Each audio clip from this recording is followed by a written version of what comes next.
A heavy fog settles over the jagged treetops of rural Massachusetts, clinging to the worn stones of a crumbling Gothic manor. The camera drifts slowly through the iron gates of Hawthorne House, once a proud symbol of wealth and pedigree, now a silhouette swallowed by mist and memory.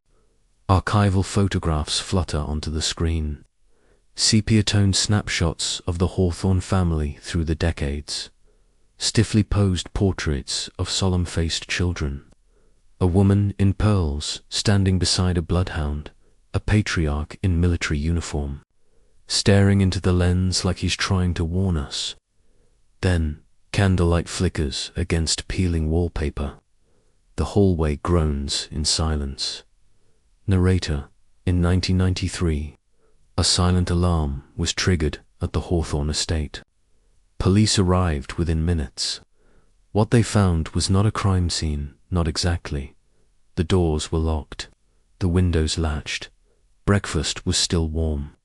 A record player spun in the parlor, repeating a Chopin nocturne. A child's toy lay in the foyer. The fireplace burned low, its embers choked with charred photographs, faces blackened, deliberately destroyed. The family, Jonathan Hawthorne, his wife Evelyn, and their 2 teenage children, had vanished. No forced entry, no struggle, no sign of where they'd gone. Just a silence that felt staged, a silence that watched back. The visuals darken, shifting to crime scene photos, never released to the public. A dining table set for 4. Uneaten scones, stiff with cold. A smear of ash across a porcelain doll's cheek. The camera stops at the end of the upper hallway, where a single door stands nailed shut with rusted iron spikes from the inside. Narrator, behind that door, investigators would find something that defied logic and fractured careers.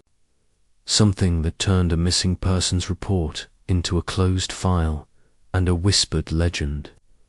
This is the story of the Hawthorne family of lineage secrets, and the room no one was meant to enter. The music cuts out, just the wind through broken glass. Then a child's voice, faint, giggling before everything fades to black. The camera soars above a vast canopy of gnarled white oaks and pine. The early morning fog crawling through the hollows of Essex County like a living thing. Below, winding roads snake between forgotten farmhouses and colonial cemeteries, where slate gravestones lean under centuries of moss and lichen. Time feels brittle here, preserved but uneasy.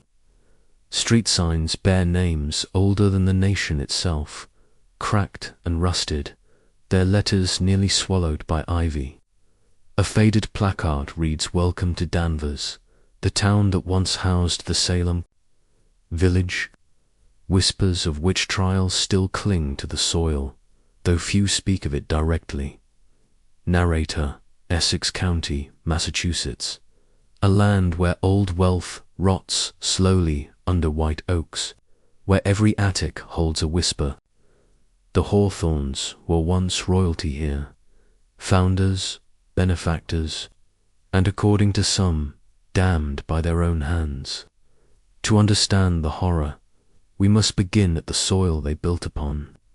The screen transitions to oil paintings, brooding 90 canvases depicting misty homesteads, iron-willed men in stovepipe hats, women with tight corsets and tighter expressions. Among them, a prominent figure, Nathaniel Hawthorne, the famous author, cousin to the line in question. Though not directly related to the cursed estate, his legacy looms in every dusty library of the region. His tales of guilt, sin, and buried secrets didn't spring from imagination alone. Back to modern visuals. Hawthorne House itself, a decaying Victorian manor nestled atop a ridge, known locally as Devil's Hollow. Locals won't go near it. Even in its prime, the estate had a reputation. Superstitions, whispered scandals, disappearances. But none of it mattered. The Hawthornes held political sway, owned land from the river to the ridge, and sat on every important board in Essex County. They were, in every sense, untouchable. Narrator: the first stones of Hawthorne House were laid in 1859 by hand, by torchlight, and by a builder who would vanish before the manor was completed. Some say the foundation was laid atop an older ruin, a settler's fort, a native graveyard, or something worse. The records are incomplete, or perhaps intentionally erased. But what's certain is this: from the very beginning, the house stood apart, cold in summer, always creaking, never truly still. And from its highest gable, watchers claimed you could see everything, even what shouldn't be seen. A gust of wind rattles the brittle limbs of the forest. Somewhere in the underbrush, a crow takes flight. The frame lingers on the manor's highest window, its glass cracked like an open eye. A yellowed family tree unfolds across the screen, its branches tangled with handwritten notes, X marks, and looping arrows that suggest more secrets than answers. Names appear and vanish as the camera pans across generations. Newspaper clippings flicker into view, marriages, obituaries, business deals, and more than a few quiet scandals buried beneath euphemisms. In portrait after portrait, the Hawthornes stare back with distant, unreadable eyes.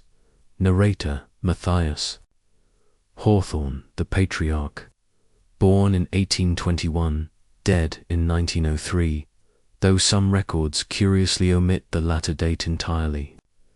A railroad magnate by trade, he laid track through wilderness no one else dared touch. Legend says his first contract was sealed not with ink, but with a knife. Fire followed him, literally. The town of Benwick burned to the ground weeks after. Matthias acquired its land for a pittance. No cause was ever determined. But his wealth, vast, sudden, and deeply feared, paved the way for the empire his descendants would inherit. The scene shifts to a stark oil painting of Abigail Hawthorne, pale, severe, her hands clasped tightly around a crucifix carved from bone. Narrator: Abigail Hawthorne, Matthias's only daughter. Brilliant, reclusive, and deeply religious, in ways the church never sanctioned. Diaries recovered after her death reveal obsessive references to cleansing rituals, ancestral burdens, and a circle of flame. Her wing of the house was sealed for decades. Those who entered afterward reported symbols scorched into the floorboards, and strange scents that lingered no matter how long the windows stayed open. Flashes of black and white family photographs. A young soldier named Thomas, eyes sunken. A smiling debutante, Grace, later institutionalized for emotional disturbances.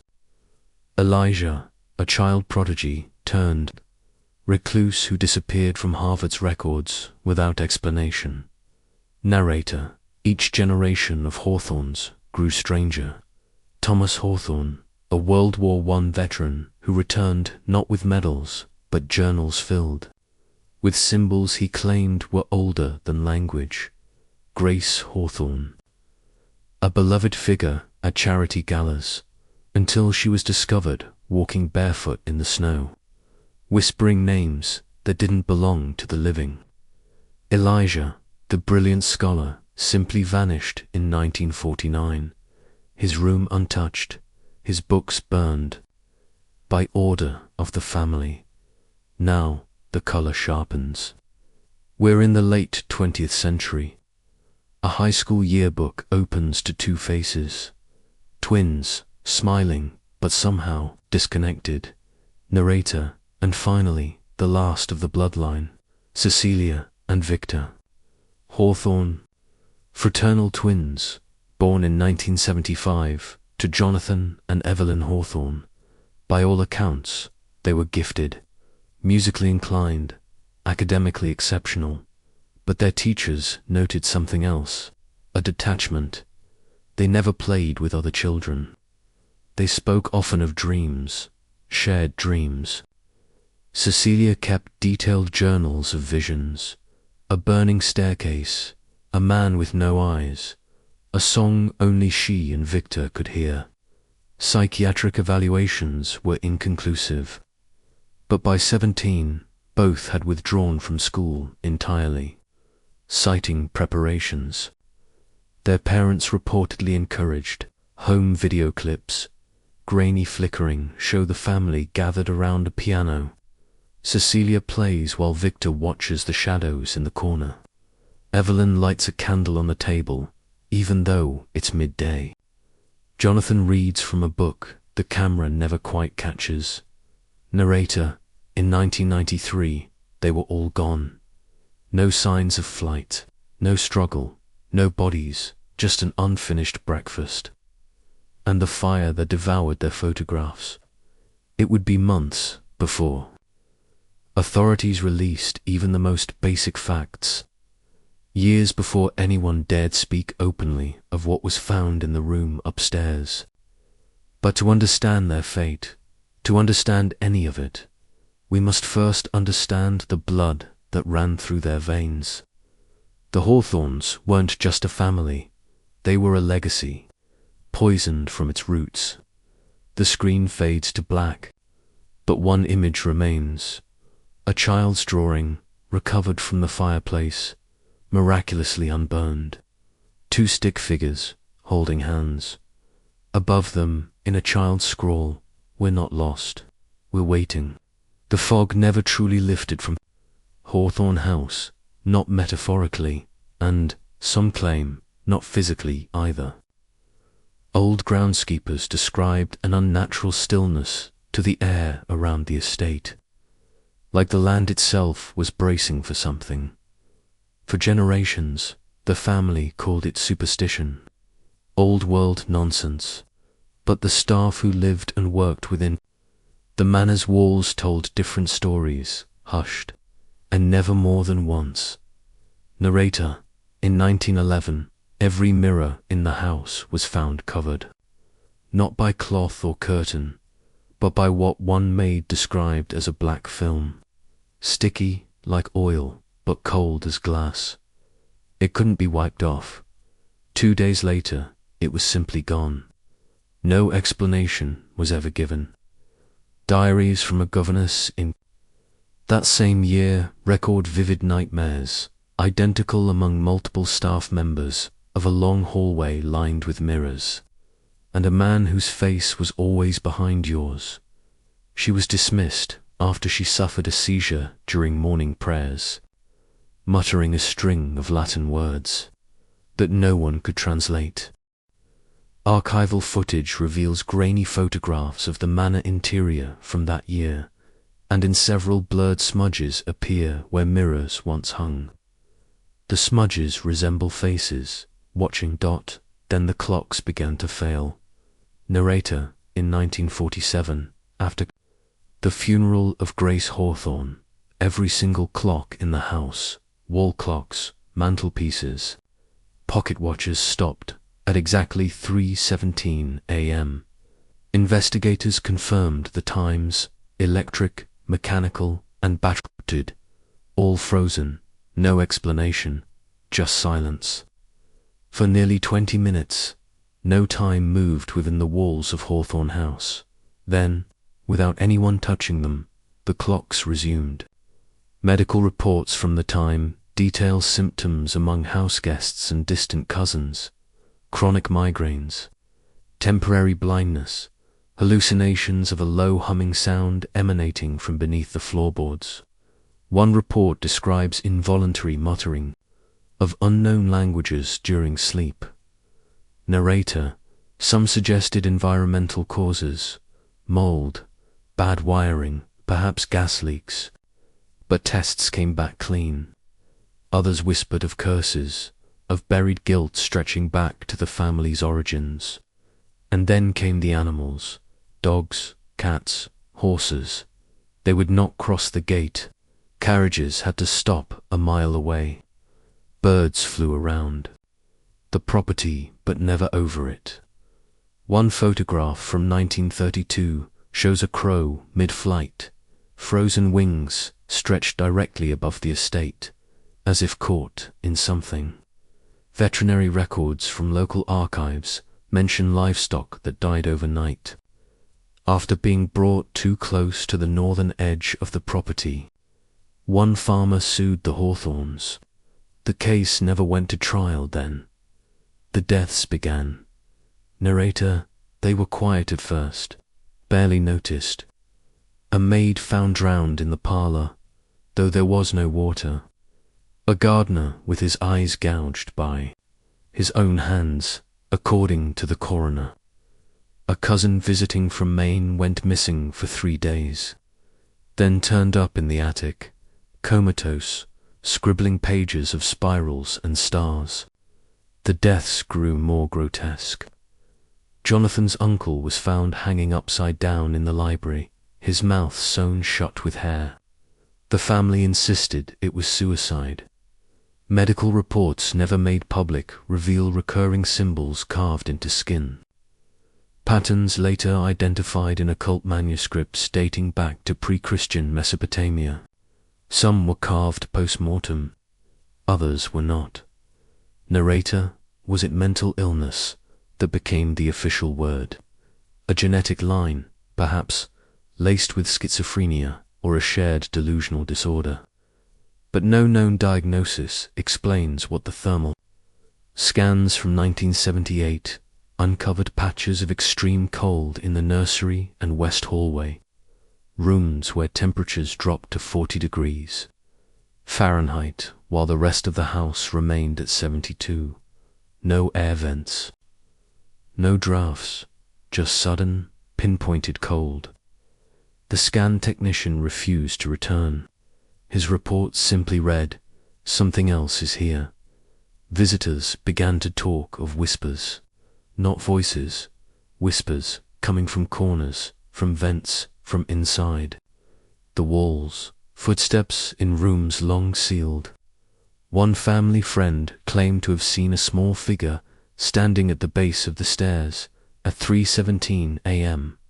A boy with no eyes, just darkness where they should be, and always the same details repeated.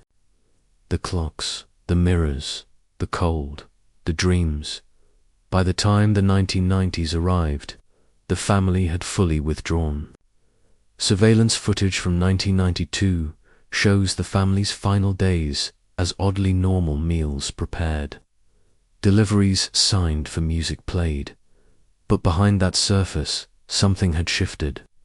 Cecilia's journals from those weeks, salvaged from the ashes, describe waking each night at precisely 3:17 to the sound of whispering beneath the floorboards. She wrote of her brother Victor no longer sleeping, of doors creaking open on their own, of voices that began speaking through the house, not just in it. Narrator: by then, the town had learned to look away. The police responded slower. Neighbors stopped asking questions. No one wanted to be near the Hawthornes. No one wanted to feel seen. Infrared footage from just days before the disappearance shows thermal blooms in the shape of human silhouettes standing in the hallway, even though no one was physically there. And then, on February 3rd, 1993, the silent alarm was triggered. The authorities arrived in under 5 minutes. The doors were locked, the windows closed. Breakfast was set. The family was gone, and in the room nailed shut from the inside, behind its warped door and blackened walls, they found the one mirror that had never been covered. A mirror that, according to every account, reflected 5 people standing in the room. Though only 2 officers had entered, the screen flickers. A final image appears, a photograph recovered from the ashes, partially burned, showing the family. Cecilia, Victor, Evelyn, Jonathan, and someone else behind them. A figure taller than the rest, face smudged, hand resting on Victor's shoulder. The back of the photo read, in faint ink, "He's almost here." The fog that clung to Hawthorne house seemed to drift beyond the estate walls in the years leading up to the family's disappearance. It seeped into the town, into conversations held in hushed tones behind locked doors. Danvers had always carried a quiet reverence for its history, the kind that avoids digging too deep. But with the Hawthornes, silence wasn't just tradition, it was protection. Narrator, the townspeople whispered. Rumors of satanic rites, underground tunnels, screams in the orchard. Some avoided the family entirely, others served them, out of loyalty, fear, or something unspoken. As children vanished and livestock were found mutilated, tension gave way to dread. Local TV newsreels from the 1980s show a town grappling with unease it can't fully name. A 1983 segment from WESX News covers the mysterious death of a teenager found along the border of the Hawthorne property. Cause of death, undetermined. No bruises, no wounds. Just eyes wide open, mouth agape, and dirt packed beneath his fingernails. The anchor reads from a script that skirts any mention of the Hawthornes. Behind her, a map marks the location as unincorporated land, but the people knew in town hall minutes from that same year, residents petitioned for increased patrols near the northern ridge, citing strange noises at night, flickering lights near the tree line, and a rise in missing pets. Children began to refuse to walk home alone. Some claimed to see people watching from the woods. Others spoke of dreams shared among classmates, of fire under the ground, and voices calling from behind mirrors. At the center of the whispers was the orchard, once a vibrant apple grove, now rotted and twisted. For decades, no fruit grew, yet the trees remained, gnarled, dead-looking, but never falling. Locals claimed they heard screaming from it after dusk. A few dared teenagers broke in at night. One boy was found the next morning, curled in the fetal position, unable to speak for weeks. He later described seeing a hole in the ground, not dug, but opened. Interviews with elderly townsfolk recalled the unspoken rule: stay clear of the Hawthornes. One woman, Sarah Pike, a retired schoolteacher, appears on camera, seated in a creaking rocking chair. Her eyes don't blink as she speaks. They weren't bad people, not really. They were just apart, like the air was thinner around them. You ever been near lightning before it hits? That's what it felt like. She pauses, and that girl, Cecilia, she'd stare at you like she knew something. Something you didn't, something you shouldn't. Others recall strange habits. A local deliverman reports that all Hawthorne packages had to be left at the gate, never delivered directly. No one ever saw them collect it, but the packages were always gone by morning. A florist describes large weekly orders of black lilies and yew branches, plants associated with funerary rites and Old World folklore. The church ledger at First Baptist of Danvers notes that the family tithed generously but never attended service. One entry includes a single line in red ink: asterisk refused to enter sanctuary, left donation in vestibule, asterisk the rumors intensified when children from surrounding farms began to go missing. Between 1986 and 1991, 4 children under the age of 10 disappeared without a trace. In each case, the last sighting placed them near the northern woods, near Hawthorne land. Official statements pointed to wildlife, accidents, runaways. But the search teams always stopped short of the orchard. No one gave the order. They just didn't go in. A letter to the editor of the Danvers Gazette, dated March 1989, reads, "We are not blind. We are not deaf. We hear the screams. We see the lights. And we are told it's weather. That children wander off in straight lines toward Hawthorne House and never return. We are told to be calm, but we are afraid, and fear, when ignored, becomes rot." The letter was published anonymously. That week, the Gazette's office window was shattered, and the editor, who had signed off on the piece, abruptly resigned. At the same time, a curious pattern emerged. Despite the growing fear, certain townsfolk remained fiercely loyal to the Hawthornes. A small group of servants, landscapers, and tradesmen continued to work for the family even as others fled. None ever spoke to reporters. Most refused interviews. One gardener, interviewed briefly in 1990, said only, "They've done more for this town than you know, but the debt's too old to name." That same year, a town meeting discussing a proposal to cut utilities to the estate due to unpaid taxes ended abruptly when 3 of the town's council members suddenly rescinded their votes. The audio recording from that meeting contains 42 seconds of garbled interference, followed by silence. One council member would later resign and move to Florida. He never spoke publicly about that night.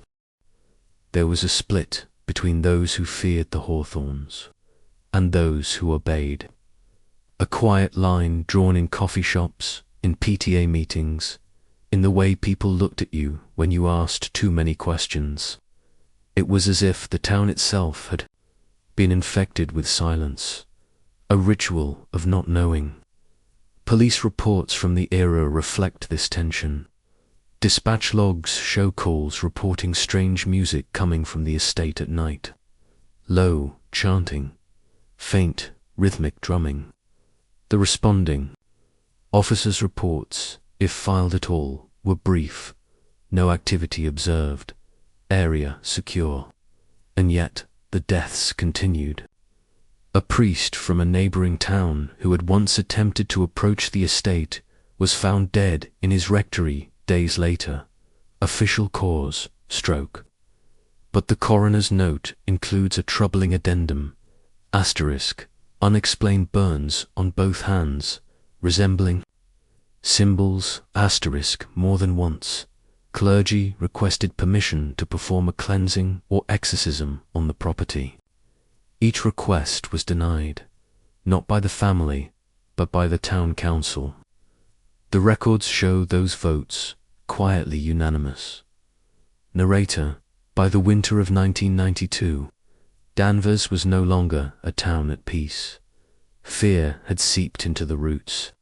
Not just fear of the Hawthornes, but of what might happen if they were ever gone. Because some began to believe the family wasn't the cause of the darkness, but its last defense. The final weeks before the disappearance were marked by growing unrest. More livestock mutilated. A teenager reported seeing a woman in white walk barefoot across his field toward the estate, only to vanish when he followed. Lights flickered for entire blocks during nights of the new moon. Cecilia was seen wandering the cemetery at dawn, her mouth moving silently, her fingers stained with ashdot, and then silence. February 3rd, 1993, the alarm, the vanished family, and a town that, collectively, did not react. No vigils, no marches, no search parties, just quiet. Narrator, because deep down, the people of Danvers knew the Hawthornes had not vanished. They had changed place, moved from one side of the vale to another. The orchard no longer screamed, the clocks ticked, the mirrors stayed clear, and yet not one person stepped inside that house after the police left. The town didn't mourn, it held its breath. The final image, a rusted mailbox with Hawthorne etched in worn brass. A dead crow nailed to the post. Below it, carved, in uneven strokes, asterisk, they kept it at bay. Asterisk fade to black. It was the summer of 1962, and for the first time in over a decade, the gates of Hawthorne House creaked open to the public, or rather, to the chosen few. The occasion was the annual Hawthorne Summer Gala, a lavish garden party that had once been the crown jewel of Essex County society. Though the event had fallen dormant after Grace Hawthorne's institutionalization in the 40s, whispers of its return stirred a strange mix of excitement and unease in the town. Invitations were handwritten, sealed in wax, and delivered by private courier. Only 50 guests were selected: aristocrats, scholars, politicians, and a handful of artists and journalists. Among them was 27-year-old Thomas Ridley, an ambitious reporter from the Danvers Chronicle, who had long suspected that the Hawthornes were hiding something far more sinister than old money and eccentricity. Narrator 1962, the Hawthorne Summer Gala, a celebration turned séance. By morning, 2 guests were dead, one drowned in an empty fountain. The incident was ruled accidental, but one guest, a young reporter, kept digging until he vanished, and the family shut its doors for decades. Photographs from the evening show, meticulously curated decor, lanterns strung like stars through the orchard, crystal glasses balanced on silver trays, live classical music echoing beneath the moonlight. The estate glowed with old-world elegance, but to some the beauty felt staged, like a set built to conceal something rotting behind the curtains. According to accounts from surviving guests, the night began normally. Speeches were made, champagne flowed, but shortly after midnight the tone shifted. Jonathan Hawthorne, then just 16 but already unnervingly poised, led a select group of guests, including his twin sister Abigail and their cousin, Emmeline, into the West Parlour for what was described as a guided ancestral meditation. It was presented as a novelty, a nod to the family's eccentric mysticism, but within an hour, servants were reportedly locking doors. Ridley, ever the journalist, noted in his final notebook, recovered later, that guests began to speak in unison, murmuring phrases he couldn't transcribe. He wrote of a sudden pressure in the air, a high-pitched sound like wind trapped inside stone. At 2:03 a.m., the lights flickered throughout the estate. Guests in the main garden claimed to see a woman in a red dress walking slowly into the orchard, trailing smoke. When followed, she vanished behind a dead tree. A tree later found blackened as if struck by lightning.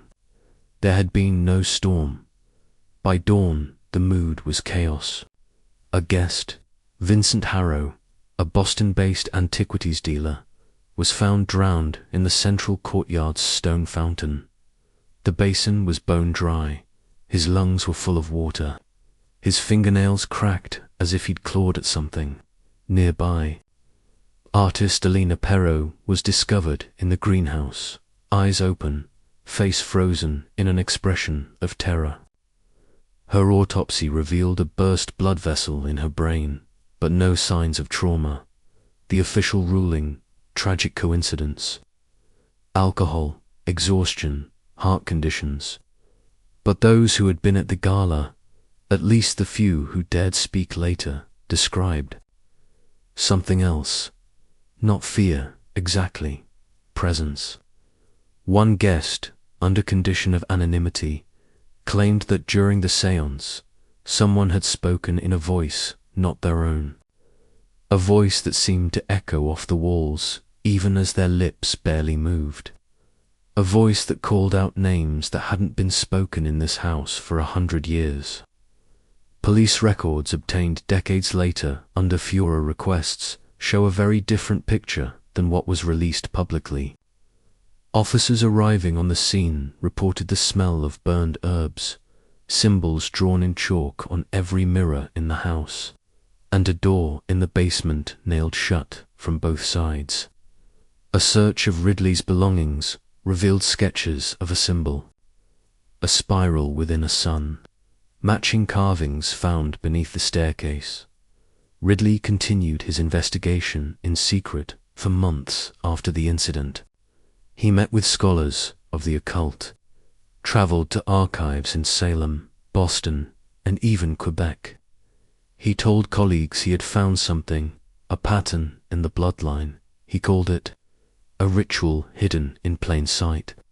His last known article draft, never published, was found in a folder marked the Orchard Ritual and ended abruptly with the sentence, *, they are not worshipping, they are remembering.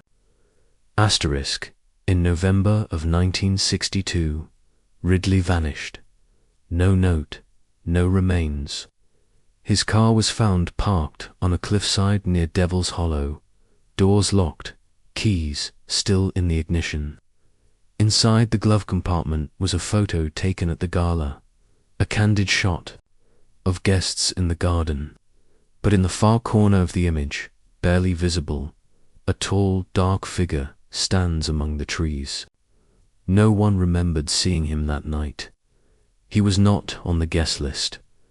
After Ridley's disappearance, the Hawthornes withdrew. No more galas, no visitors, no public appearances. Windows were shuttered. The grounds grew wild. It was as if the family had folded in on itself, sealing whatever had been awakened that night. Narrator, something changed in 1962. Not just in the house, but in the family. A veil lifted. And what stood on the other side watched back. From that point forward, the Hawthornes were no longer simply eccentric. They were marked. And though the town told itself it had moved on, the orchard remained. Quiet, waiting. The final image, a police sketch from 1962, redrawn from multiple eyewitness descriptions.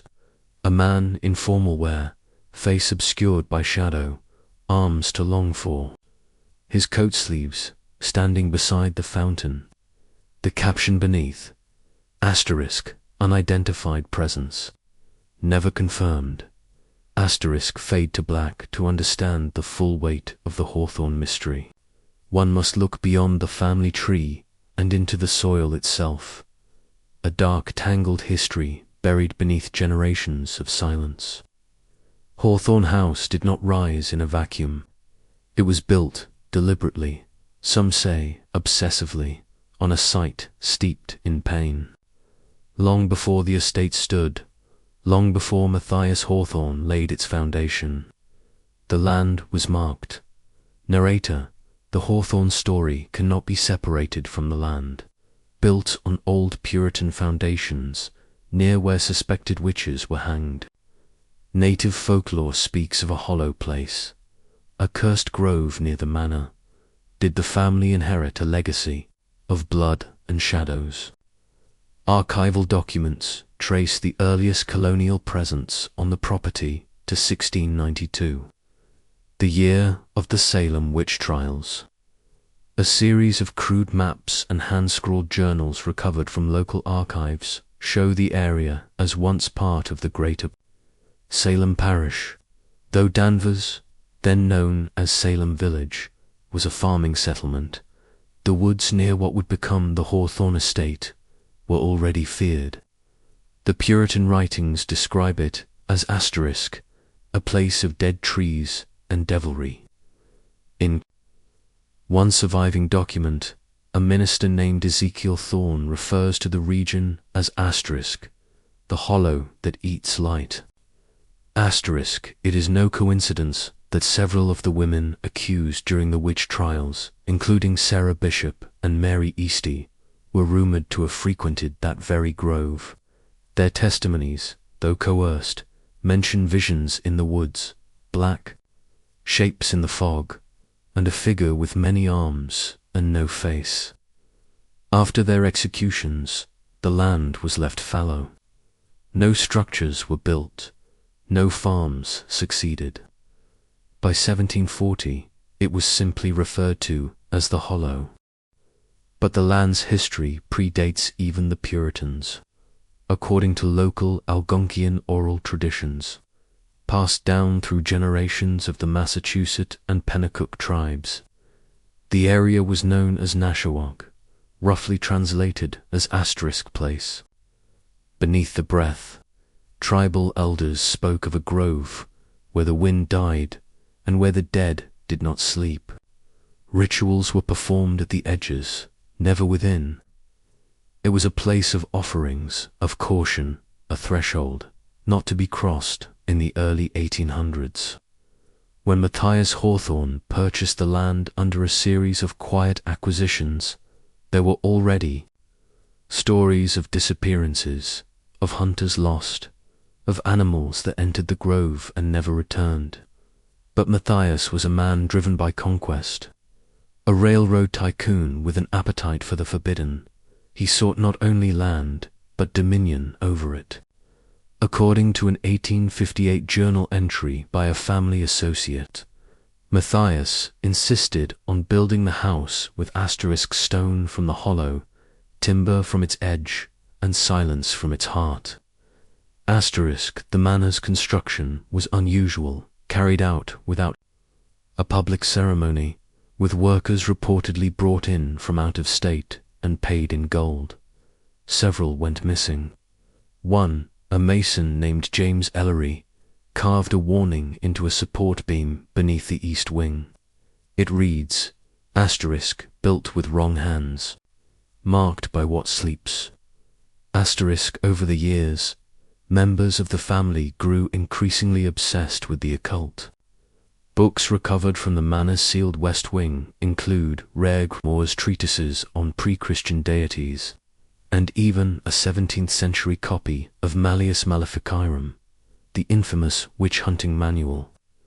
Marginalia in the books suggests that several Hawthornes believed the land to be a veil site, a place where the boundary between worlds is thin, where time folds and echoes, and then there is the orchard, always at the center. County soil surveys from the 1930s show the trees, planted atop a subterranean formation of hollow limestone and quartz, a natural conduit for electromagnetic anomalies. Paranormal researchers who gained brief access in the late 1980s documented high levels of geomagnetic distortion and M-spikes around the oldest trees. One investigator simply wrote, asterisk, the ground remembers.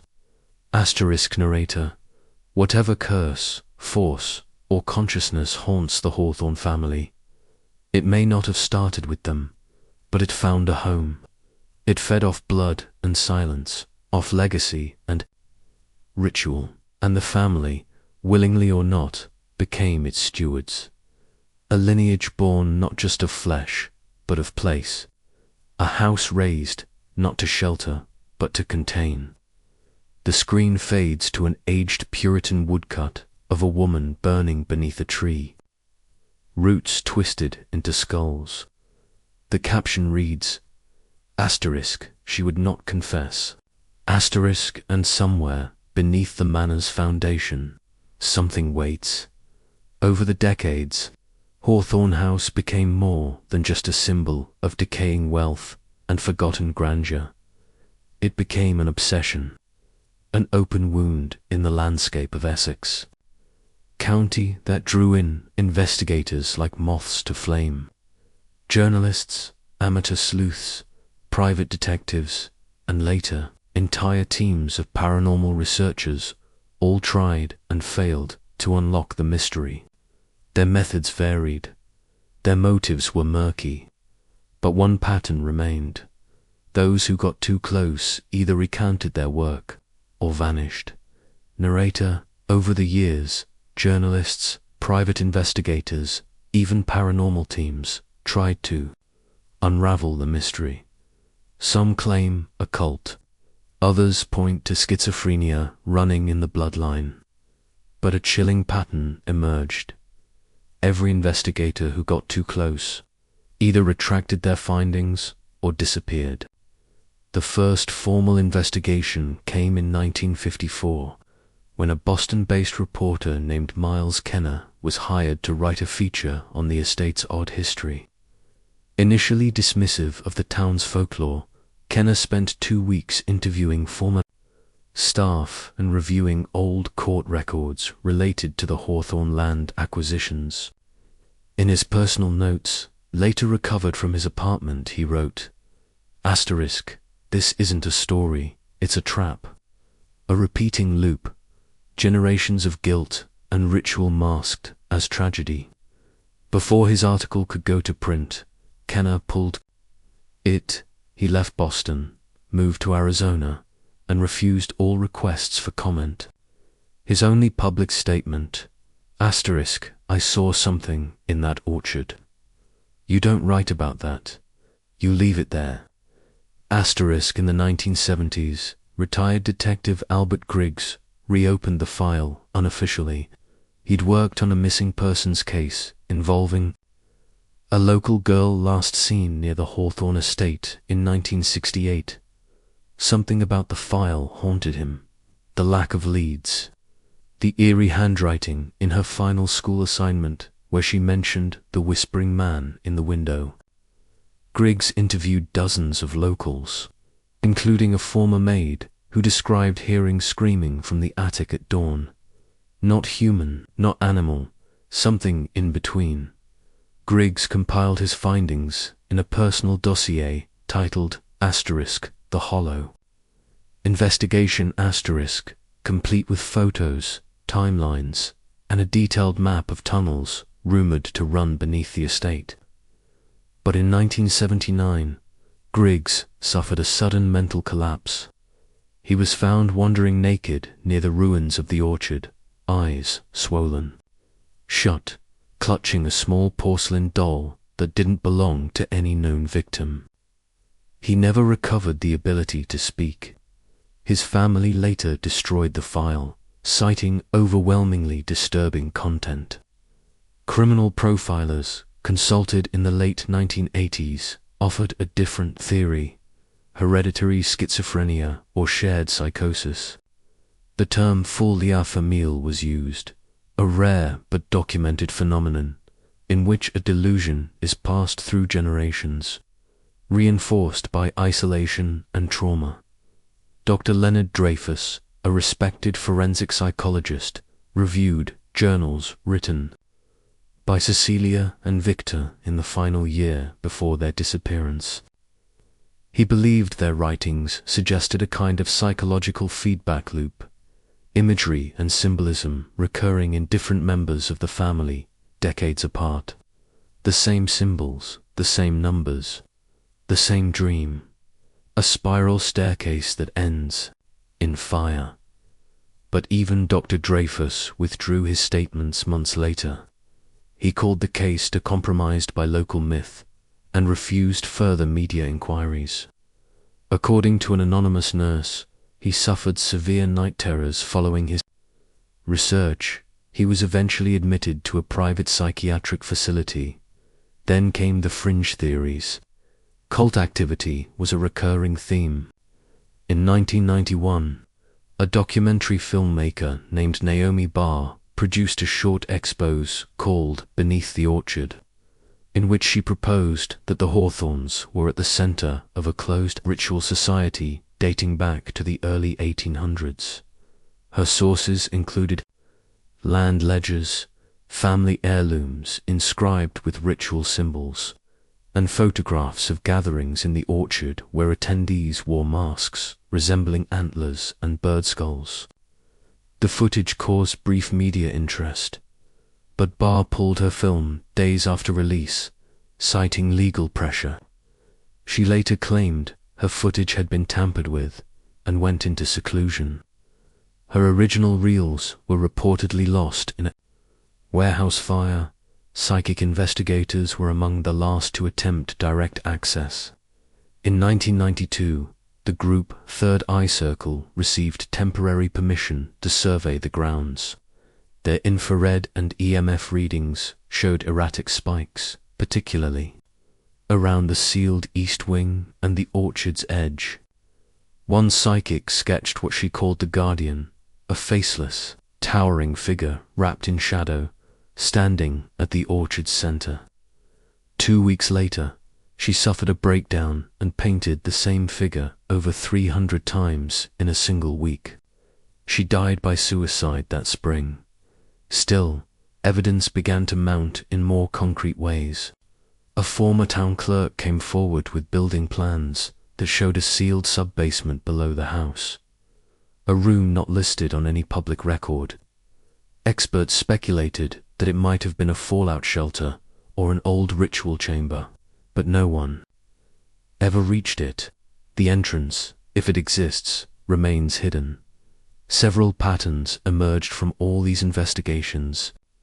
Most notably, references to the time 3:17 a.m. appeared across decades. Identical dreams reported by people who had never met. A recurring figure, tall, dark, faceless, often standing just at the edge of memory. And finally, unexplained disappearances of those closest to the truth. Narrator: no theory could fully explain it. Not psychosis, not cults, not folklore. Every explanation unraveled, too clean, too convenient. The deeper investigators looked, the more the story folded in on itself. It resisted exposure, as if the truth wasn't hidden, but protected. Even federal attention couldn't break through. In 1995, a sealed FBI report, obtained years later through leaked documents, indicated that agents assigned to the case experienced psychological disturbances and recommended immediate disengagement. One line stands out in the report: * subject location exerts perceptual influence.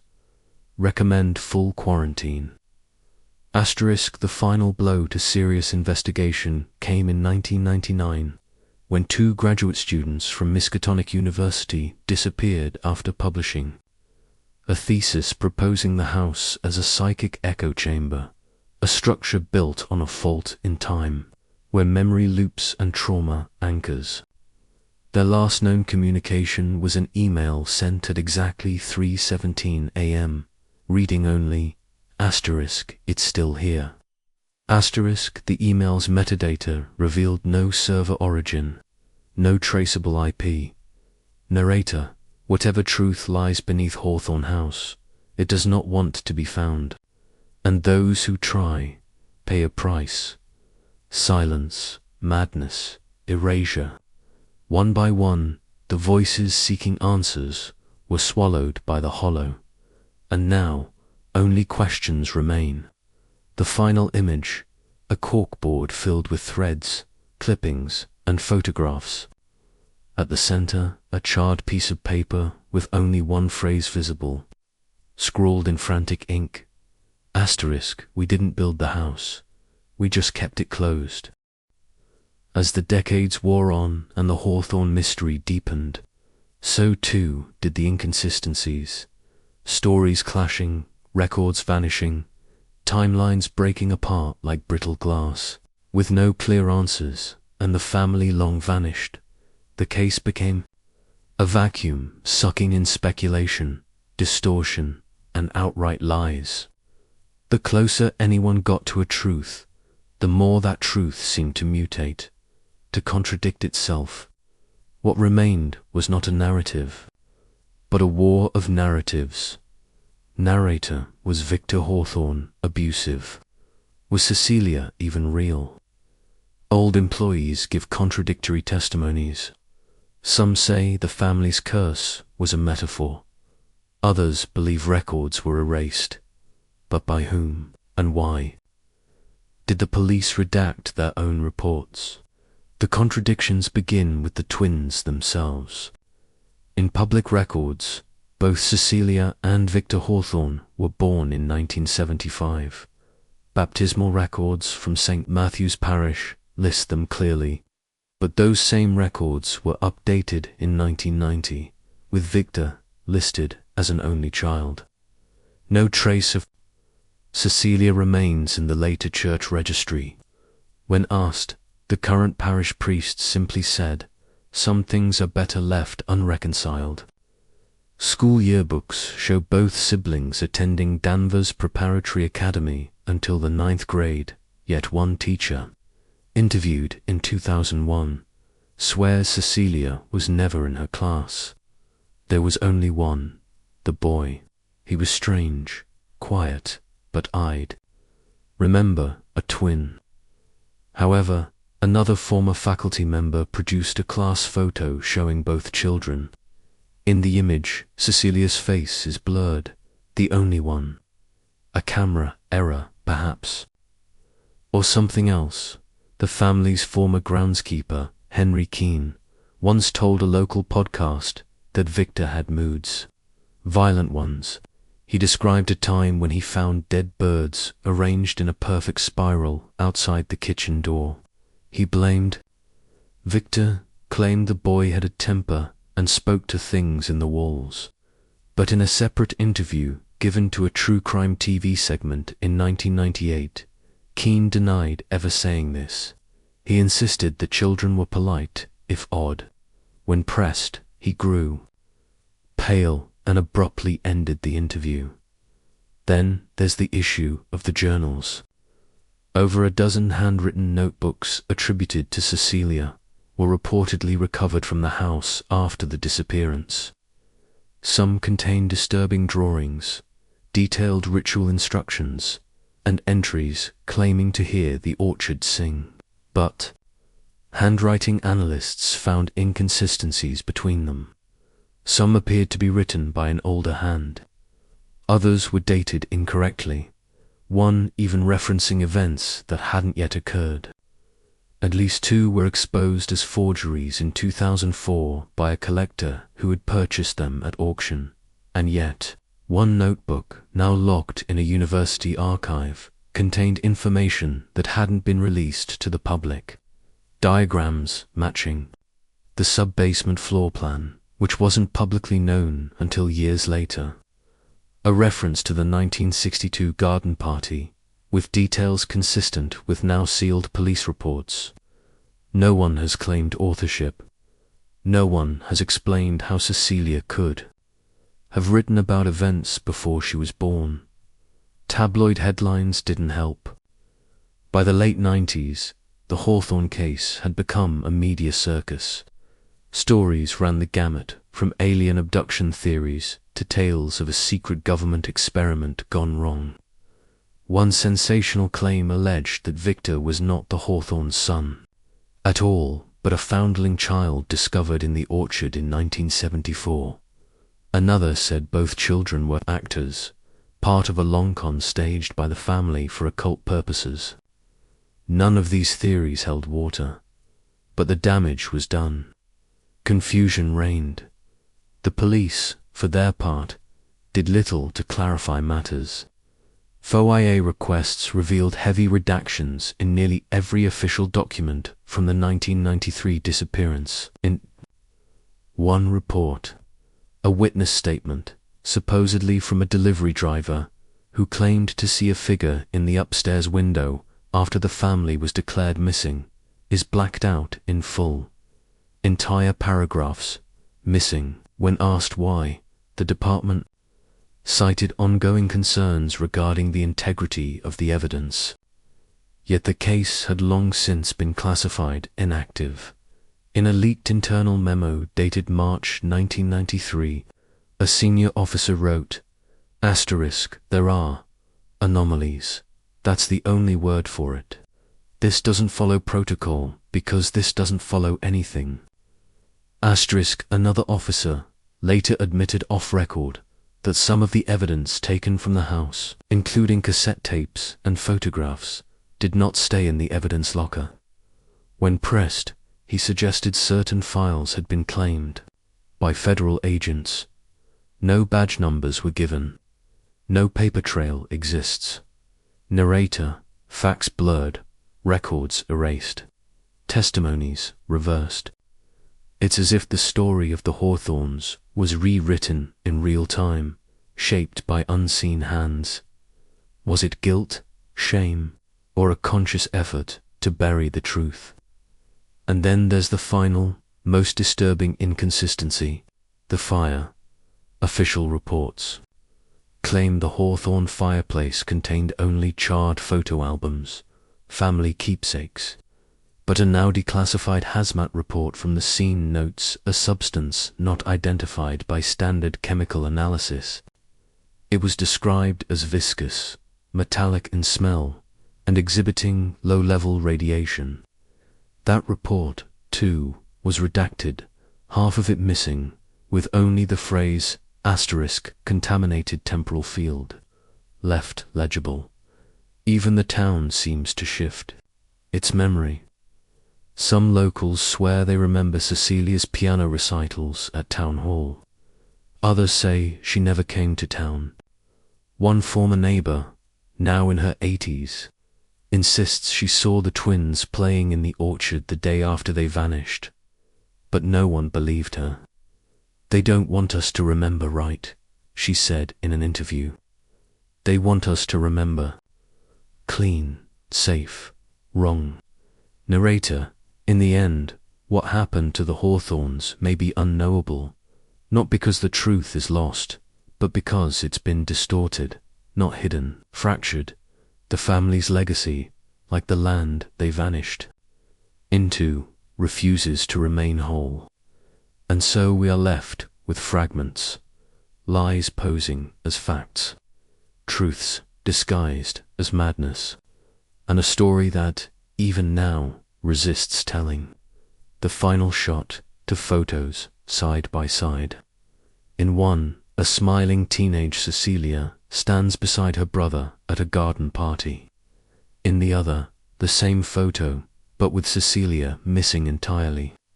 No digital manipulation, no error, just gone, as if she were never there. Fade to black, for every official account and public statement about the Hawthorne family, there exists a shadow, version muted, disregarded, deliberately ignored. Hidden witnesses, overlooked testimonies, fragments of truth from those who stood too close or came in quietly through the side door, only to be pushed back into silence. Their stories, scattered and often discredited, form a jagged constellation that points to something far more elaborate than what was ever reported. Narrator, a former gardener, claims he saw figures in robes in the orchard. A nurse remembered symbols on the children's backs, and a diary hidden in the manor's walls hinted at ritual sacrifices. Why were these never followed up? Who decided what we weren't allowed to know? One of the earliest overlooked accounts came from Elias Weaver, who worked as a gardener on the Hawthorne estate from 1969 to 1973. Weaver, now in his 80s, agreed to speak in a taped interview labeled simply, "Unreleased Interview, 1974. The footage, long buried in a university archive, shows a visibly anxious man who repeatedly glances off camera. He recalls an incident in the summer of '72 when he stayed late to prune the western hedges. "I saw not clothes, just their outlines, black robes, no faces, standing in a ring around the orchard's oldest tree. It weren't no ceremony. It was quiet, still, like the whole place was holding its breath." When asked if he reported it, Weaver shakes his head and say what? That the family who paid me to weed their lilies were out there playing priest in the dirt. I needed the Job, so I left it. Weaver's story was never included in any official report. In fact, According to local police records, no interviews were ever conducted with the Hawthorne's full-time grounds staff, not even after the 1993 disappearance. Another buried testimony emerged in 1986 when a nurse named Clarice Willoughby came forward with troubling details from her time caring for Grace Hawthorne in a private psychiatric facility. Willoughby, who kept a diary throughout her tenure, described the Hawthorne matriarch as obsessed with purification. One entry reads, "She told me the blood must stay clean, the spiral must remain unbroken. She spoke of the waking dark beneath the house." But the most disturbing entry details something physical. Victor and Cecilia came to visit. I helped them bathe. There were symbols raised, faint, almost like scar tissue on the children's backs. Not from injury, not random. One matched a drawing Grace made during her episode in July. The symbols were never photographed. When Willoughby reported them to her supervisor, she was dismissed within 2 weeks.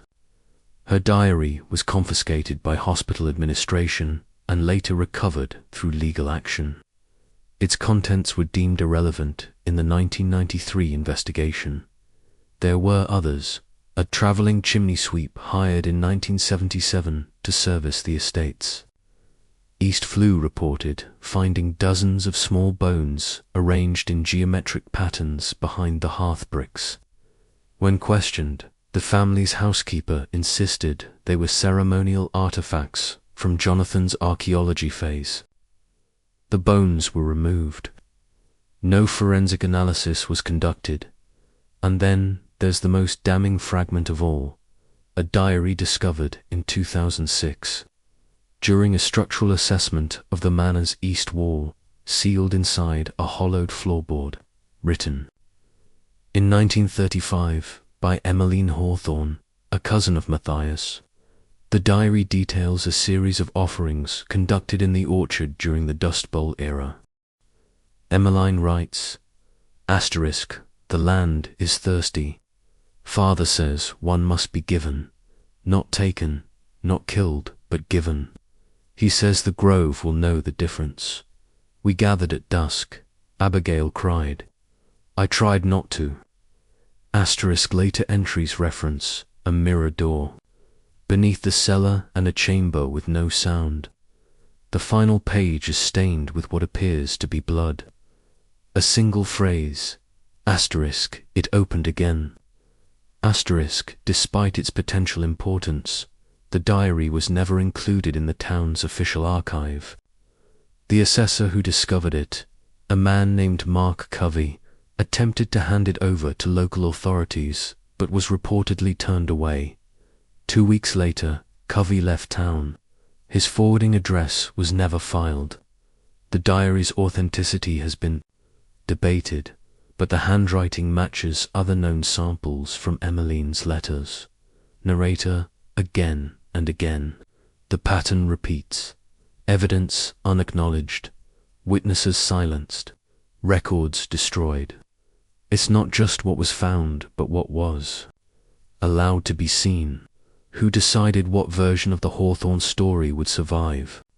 And what truths died behind locked doors? Even the police appear complicit in this obfuscation. In 1994, a whistleblower within the Essex County Sheriff's Department leaked internal memos showing that a full box of evidence labeled HHCE 93 was marked for permanent withdrawal and sent to an unknown location. Among the contents, cassette recordings labeled Victor, Orchard Sessions, a stained cloak, and a child's drawing with the caption, "They said I could leave when it was quiet again." That box has never been recovered. Perhaps the most heartbreaking testimony came not from staff or investigators, but from a classmate of Cecilia's, years after the fact. In a 2010 podcast, the woman who chose to remain anonymous spoke of a strange encounter in the school library. She had a book, a really old one, Latin, I think. She showed me a page with a tree drawn in ink and said, "That's what grows under the house. Not up, down." I laughed. She didn't. She said her family had been keeping it asleep. She paused, voice trembling. The scariest part wasn't what she said. It was that she didn't sound afraid. She sounded tired. Narrator, in the margins of the official story lies something raw, something too fragile, too damning, too strange to fit inside a police report or a newspaper column. And yet, perhaps those are the pieces closest to the truth. Voices dismissed, evidence discarded, names erased not because they were false, but because they weren't allowed to be true. The final image, an old cassette tape on a dusty table. The label reads, in faded ink, Cecilia Orchard Confession, do not play. Fade to black that the deeper investigators pushed into the bones of Hawthorne House, the more they found themselves stumbling into things that could not be explained. Away not as coincidence, not as delusion, and certainly not as the eccentricities of a reclusive family. These were not symbols etched for aesthetic, not traditions passed down innocently.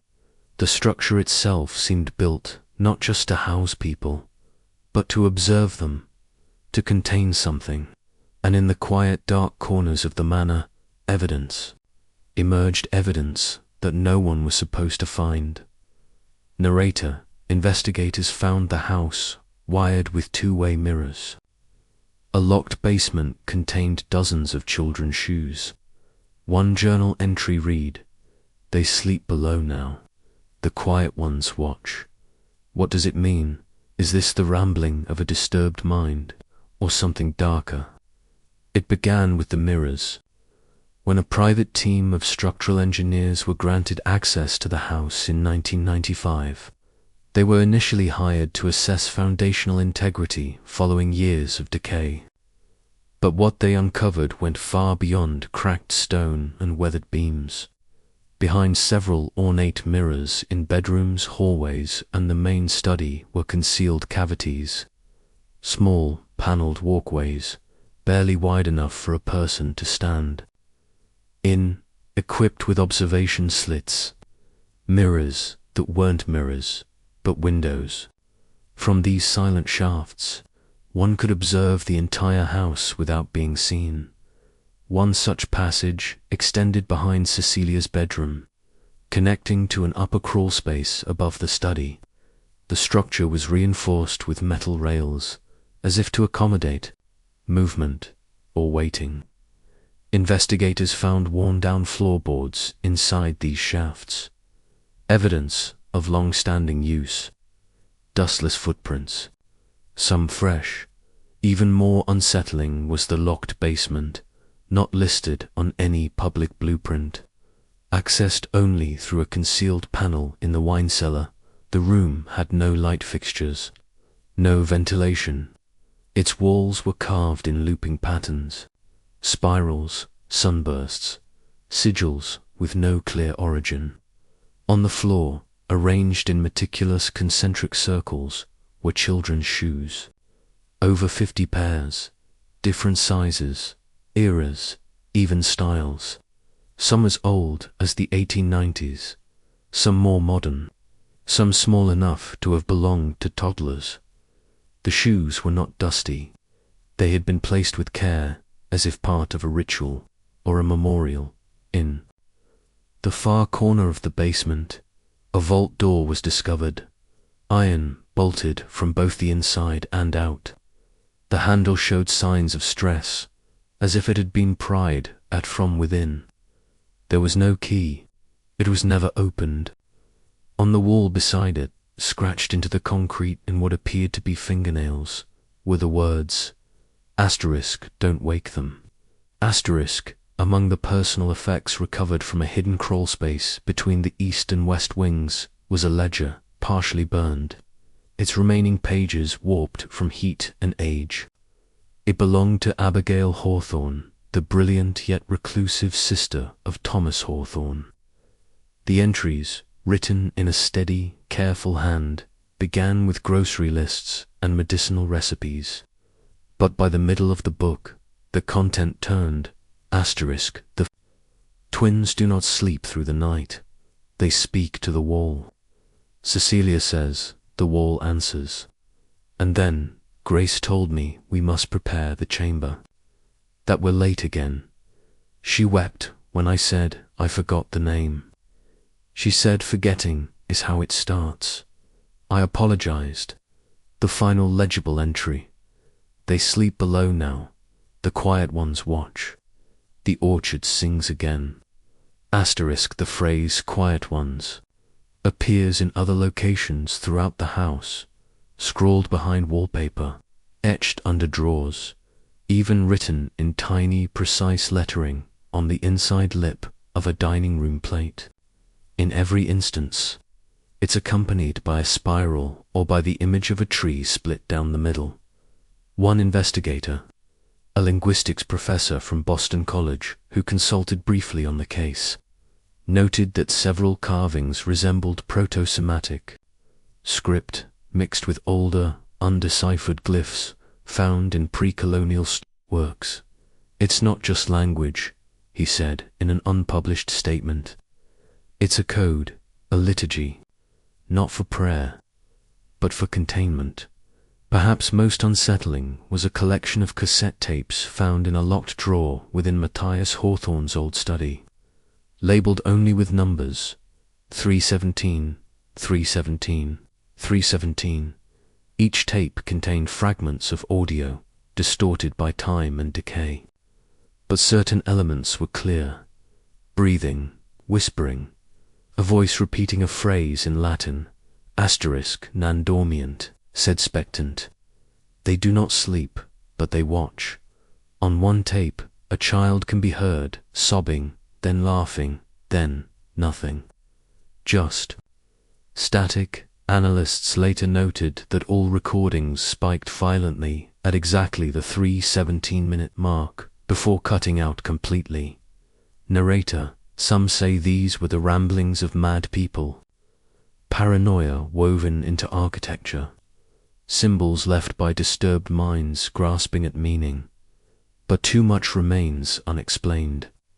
Too many signs left buried, as if the house itself was trying to tell a story no one was meant to hear. A torn piece of stained wallpaper recovered from the guest wing revealed more than just age. Underneath it, scratched into the plaster, were names, dozens of them, children, most unrecognized, some matching the town's long-forgotten missing persons reports, from as far back as 1874. Next to one name, Ella M., the word gift was written. And beside it, asterisk, she opened the door. Asterisk, a final detail, largely overlooked in the initial investigation, came from a photo found wedged behind the fireplace mantel, charred at the edges. It showed a group of Hawthorne children, date unknown, standing around a large hole in the orchard. In the background, barely visible, a man in robes stands watching. His face is obscured, but his eyes are a pale, glowing blur. A note on the back, scrawled in pencil. Asterisk, it comes every 7th year. Asterisk, narrator, was it madness or method? A family's descent into delusion, or a sacred duty twisted by generations of silence and fear? The answers may still lie beneath the house, but what's buried there may not want to be found, and what sleeps below may no longer be sleeping. The last image, the vault door in the basement, filmed from a handheld camera. A faint sound, rhythmic, like breathing, is barely audible beneath the floorboards. The shot lingers. The sound stops then. A soft knock, fade to black. Throughout the corridors and foundations of the Hawthorne estate, amid the rot of wallpaper and the dust of silence, lie symbols, silent witnesses, carved, etched, inked, and hidden. strange, persistent marks that appear again and again across generations, stitched like a second language into the very design of the house. These were not the careless doodlings of disturbed minds, nor the affectations of aristocratic eccentricity. No, their symbols repeat with purpose, with rhythm, and at their center stands one image above all, a circle bisected by a single vertical tear, sometimes rendered as a cut, sometimes as a river. Narrator, throughout the Hawthorne estate, strange markings recur, a circle bisected by a single tear. Hidden inscriptions reference the hollowing. Linguists trace them to early alchemical texts. Were these metaphors, or rituals passed down and hidden in plain sight?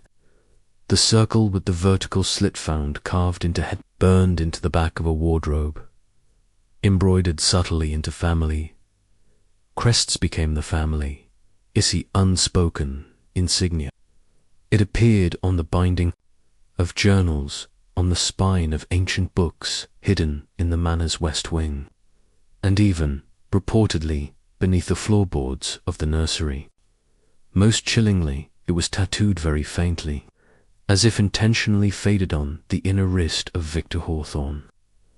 According to the nurse who bathed him during his mother's institutionalization, to the untrained eye, the symbol might resemble a primitive drawing or a tribal motif, but linguistic researchers later traced variations of it to early European alchemical manuscripts. In 15th century grimoires, the symbol is referred to as lacrima orbis, the world's tear, a glyph meant to signify the fracture between two realms, the known and the hidden, the seen and the veiled. In some esoteric texts, it represents a veil-thin border, the hollowing where consciousness is unmoored and something else is allowed to seep through. The phrase, the hollowing itself, appears in multiple locations across Hawthorne documents, almost always capitalized, as if it were a named event or entity. In one letter recovered from a hidden drawer in the patriarch's desk, Matthias Hawthorne writes cryptically, "I heard it again last night. From beneath, the hollowing speaks when the orchard bends.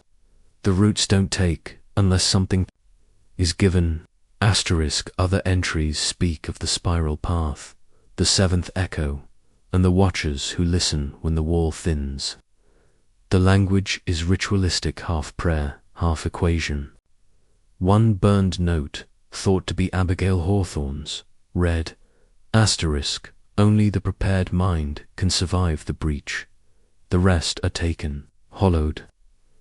Investigators dismissed much of this as metaphor evidence of generational madness or trauma manifesting through symbolic obsession, but the recurrence of specific shapes, words, and phrases across decades, hidden in objects and places no one should have seen, suggested something more deliberate.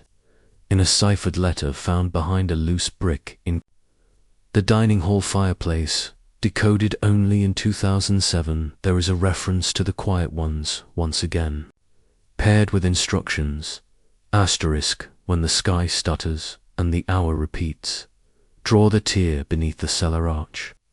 3 drops left, 3 drops right, speak nothing, bleed little."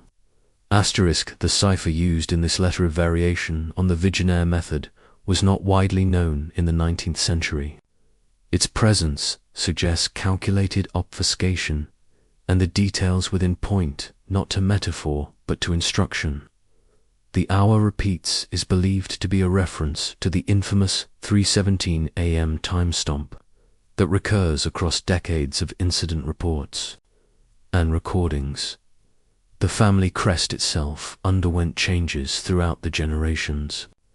The original Hawthorne seal, seen on land deeds from the 1800s, features a simple tree overlaid with a rising sun. But by the turn of the century, documents show a modified version, one where the tree splits in two, and a faint line, the tear, cuts through the center. In one rare painting, believed to be commissioned by Thomas Hawthorne in 1923, a portrait of the family is overlaid with symbols faintly embedded into the background, the lacrima orbis, an inverted triangle and a ring of open eyes surrounding the orchard. These aren't random. They match diagrams found in occult codices, particularly in a 17th century French alchemical tome known as Les Clefs de l'Ombre, the Keys of Shadow, a banned volume tied to ritual possession and boundary ruptures. One of the annotated margins in the Hawthorne copy reads, ***, they came before the tree, and they will come again beneath it. We hold the gate. *** narrator, symbols speak even when their language is lost. And when the same marks echo across centuries on paper, on skin, on stone, we must ask, who taught them these signs? And what answered back? A final set of symbols, discovered in the sub-basement tonally visible under infrared, were arranged in a ring beneath the room with the children's shoes. It formed a pattern later identified as a variant of the Sigillum Dei myth, a mystical diagram used in Renaissance magic to summon or contain spiritual forces. But the Hawthorne version was altered, distorted. Instead of the names of angels, the symbols were unfamiliarsome, matching pre-Columbian glyphs. Others found only in one other place, carved into the trunks of the oldest orchard trees. Were these just hallucinations of a family unraveling, artistic flourishes by those obsessed with secrecy? Or did the Hawthornes inheritor stumble into ritual knowledge meant to remain buried? Narrator, across time, across bloodlines, the same signs, the same words, repeated, not cries for help, not the ravings of madness, but instructions, rituals, messages, passed like poison through inheritance, waiting for the right moment to awaken. The final shot, a close-up of the circle and tear symbol, drawn in chalk on the floor of the hidden chamber. As the camera lingers, faint breathing is heard.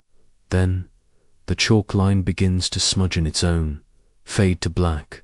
The human mind is a landscape easily scarred, especially when shaped by secrecy, fear, and silence passed down like heirlooms. Within the walls of the Hawthorne estate, a psychological battlefield played out across generations. To outsiders, it appeared as a slow unraveling, a privileged family consumed by their own mythology. But to experts who have studied the case in depth, the picture is far more complex. At the intersection of inherited trauma, social isolation, and unaddressed psychosis lies the question at the very core of the Hawthorne mystery. Was this a family driven mad by their own beliefs? Or was madness the veil drawn over something real? Narrator, Dr.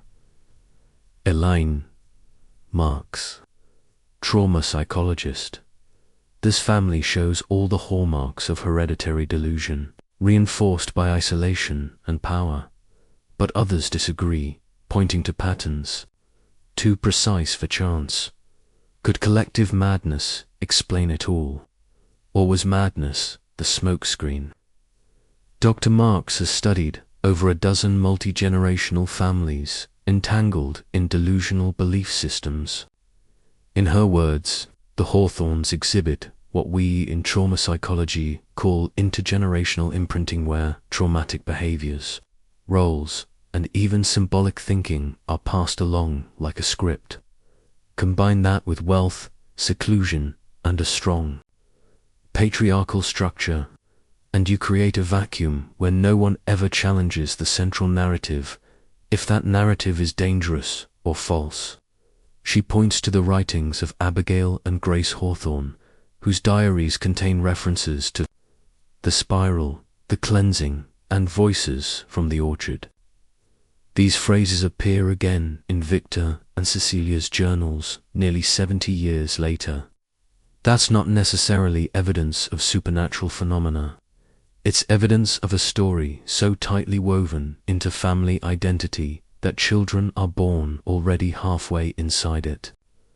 Other psychologists agree that the isolation of the Hawthorne household created the perfect conditions for what's known as folly aplusias, a shared psychosis among multiple individuals, often within a family system. Dr. Joseph Malden, a psychiatrist who reviewed transcripts and interviews related to the family, describes it as a rare but not unheard of phenomenon, particularly in wealthy or aristocratic families where legacy becomes a form of pressure. Over time, that pressure bends reality inward. One person's paranoia becomes a code of behavior. One hallucination becomes a family secret. You breed a kind of sacred madness. But that explanation doesn't sit well with everyone. Dr. Nadine Kohler, an anthropologist specializing in mythological systems and cult behavior, believes there's more at work. What makes the Hawthorne case exceptional, she says, is not just the repetition of language or behavior, but the precision of it. Certain symbols, certain time stamps, certain dream patterns recur across generations who were not in direct contact, and some of these patterns align disturbingly well with esoteric ritual systems documented in cultures that predate the family's arrival in Massachusetts. Dr. Kohler references one striking example, the recurring time of 3:17 a.m. found in journals, audio recordings, and even modern electronic timestamps. That kind of obsessive recurrence would be statistically unlikely across multiple generations, so less there was external suggestion, but no known record shows anyone training the next generation. These patterns appear to arise independently. She is not alone in suggesting that the psychological diagnoses schizophrenia, dissociative identity disorder, post-traumatic stress might be insufficient to explain what happened at Hawthorne House. Forensic profiler Alan Broom notes, if this was just one or two people going mad, sure, you could write it off. But when you have cousins, grandchildren, unrelated staff, all echoing the same imagery, repeating the same numbers, referencing the hollowing, some of whom had no contact with the others, then you're either looking at the most contagious psychosis ever recorded, or something else entirely. Still, not all experts lean into the supernatural. Dr. Sanaya Patel, who specializes in child psychology and trauma, offers a darker, more grounded interpretation. Ritualized abuse. We have to consider the possibility that the symbols and phrases were not metaphor, that they were part of a closed system of manipulation, possibly cult-based. The children's behaviors, the disassociation, the flat affect, the repetitive drawings could all be signs of prolonged psychological abuse masked as spiritual tradition. She references the accounts of cleansing rituals, the presence of two-way mirrors, and the sealed basement as potential evidence of controlled trauma environments. Abuse, when given symbolic structure, becomes even more dangerous because the victims participate. They believe it's necessary. They help perpetuate it. The suggestion that the Hawthornes may have operated under a closed ritual system has prompted comparisons to known cults. Groups like the Process Church or certain fringe sects from the 1960s that used fear, repetition, and symbolism to control and indoctrinate. But no external recruitment was ever documented at the Hawthorne estate. There were no pamphlets, no sermons, no followers. Just bloodlines, just family, and yet, some experts argue, perhaps that's what makes it more terrifying. Narrator, could an entire lineage collapse into shared hallucination? Could pain be inherited so deeply that it becomes indistinguishable from religion? Or were the signs, the voices, the symbols, the knockings never imagined at all? Dr. Kohler offers one final, haunting observation. Most cults rely on a charismatic leader. The Hawthornes don't appear to have had one. What they had was something worse, a belief that didn't need a leader, a structure that maintained itself, like an echo that never fades, because the walls around it were built for echoing. There are no medical records diagnosing Victor or Cecilia with mental illness. There are no prescriptions, no institutional stays, no court-awarded evaluations, just diaries filled with cryptic observations and recurring dread. Just sketches of a tree split down the center, labeled asterisk, it watches us now. Asterisk, and then there's the suicide rate among those who attempted to unravel the mystery. 3 researchers dead, 1 institutionalized, 5 others missing. If we're calling this mass hysteria, Broom says, then we've yet to explain why the hysteria keeps killing people decades after the family's gone. Narrator, the human mind may explain a lot, but it does not explain everything. In the Hawthorne case, it may have been the first casualty, or the final lock built to keep the truth from ever stepping fully into the light. The final shot, a slow zoom into the family portrait. As the camera focuses on young Cecilia's eyes, the faint outline of the bisected circle can be seen, carved delicately into the wooden framen, noticed for over a century, fade to black dot when viewed in fragments. The events surrounding the Hawthorne family appear as scattered horrors, disjointed and inexplicable, but once placed along a timeline, a darker truth begins to whisper through the dust. What once seemed like isolated tragedies begins to pulse with rhythm, with repetition.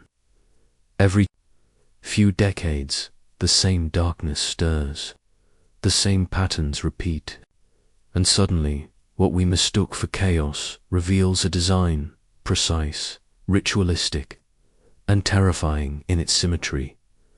Narrator, 1854. First documented anomaly, 1911. Mirror incident, 1947. Clocks stop, 1962. Gala deaths, 1993. Final disappearance. Each event roughly 36 years apart. A cycle, a ritual. When mapped, a chilling cadence emerges. It begins in 1854. The earliest known anomaly tied to the Hawthorne estate appears in the journal of Elias Trenham, a local preacher who performed funerary rites for the family's youngest son, Ambrose. The boy had died suddenly, no official cause. Trenham's journal entry reads, asterisk, buried the Hawthorne child today. All mirrors were veiled. They said it was to keep his spirit from wandering. Yet there was no wake, no mourning, only chanting. From behind the orchard, asterisk, 36 years later, in 1889, construction workers expanding the estate reported disturbing phenomena. Tools vanished, walls shifted, and in a sealed-off chamber behind the wine cellar, they discovered a mosaic tiled into the floor, one that matched no known style or pattern.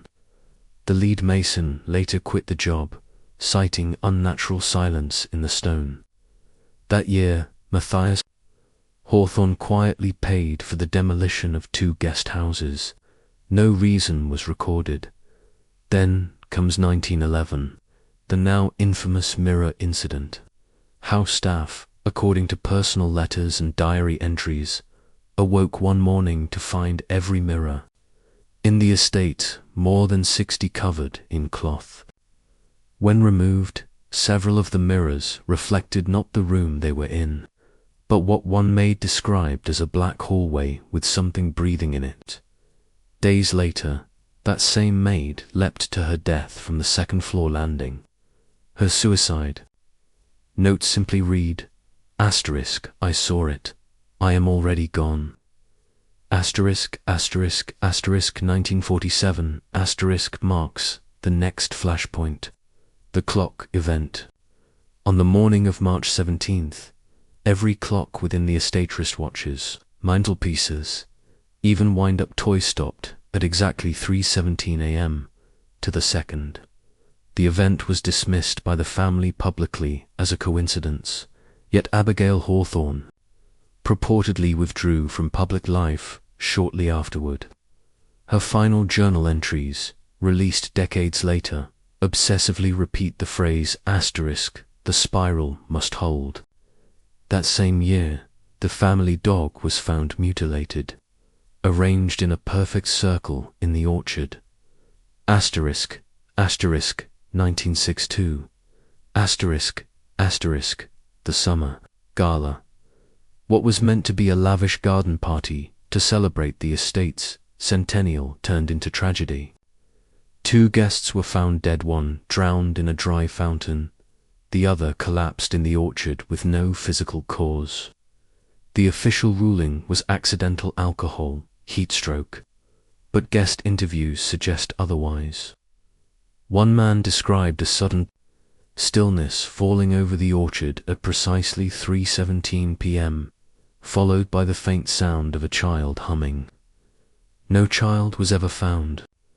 A young reporter named Thomas Delaney, who had been covering the event, vanished 3 weeks later while investigating a rumored sealed chamber beneath the house. His notes ended with the phrase, asterisk, it happened again. The pattern holds. Asterisk then. Comes 1993, the disappearance that turned the Hawthorne name into legend. Police responding to a silent alarm found the house in eerie stasis. Breakfast laid out, clocks frozen, music playing softly from the phonograph. No signs of struggle. No forced entry, just silence. The twins, Victor and Cecilia, were gone. In the fireplace, photographs half burned. In one image, only Cecilia remains. In another, only Victor. And in a locked room on the 3rd floor, sealed from the inside, an inscription etched into the wall, asterisk, not taken, given. Asterisk, the cycle seems to stretch even further back, to 1818, when a settler's journal, predating the estate's construction, referenced a howling in the trees and a stone circle that hums. While it's speculative, if one follows the 36-year cadence backward, the Hawthorne properties, land previously part of indigenous territory, would align with another event, the disappearance of a Wampanoag family from the area in 1782. No records survive, only oral histories, which reference a quiet grove where the air never moves. Narrator, mapped across generations, these events form not a trail, but a ritual, a pulse. Every 36 years, the house shifts, the orchard stills, and someone vanishes. Scholars note that the number 36 holds significant meaning in multiple esoteric traditions. In ancient Kabbalistic lore, 36 is the number of righteous souls whose presence sustains the world. In Babylonian magic, it is tied to the decanates, -36, spirits that rule over time and fate. And in occult numerology, 36 is the sum of the first 9 numbers, a perfect inversion. When overlaid onto a diagram of the house and orchard, the 5 primary event dates 1854, 1911, 1947, 1962, and 1993 form a pentagonal spiral. At the center lies the basement vault, still unopened, still sealed, but perhaps not forever. Narrator 5. Turns of the spiral. 5 openings. If the pattern holds, the next moment of rupture would fall in the year 2029. Just 4 years from now. Will the house awaken again? Or has the spiral already begun to turn? The final image. Calendar pages flipping violently, stopping at 2029.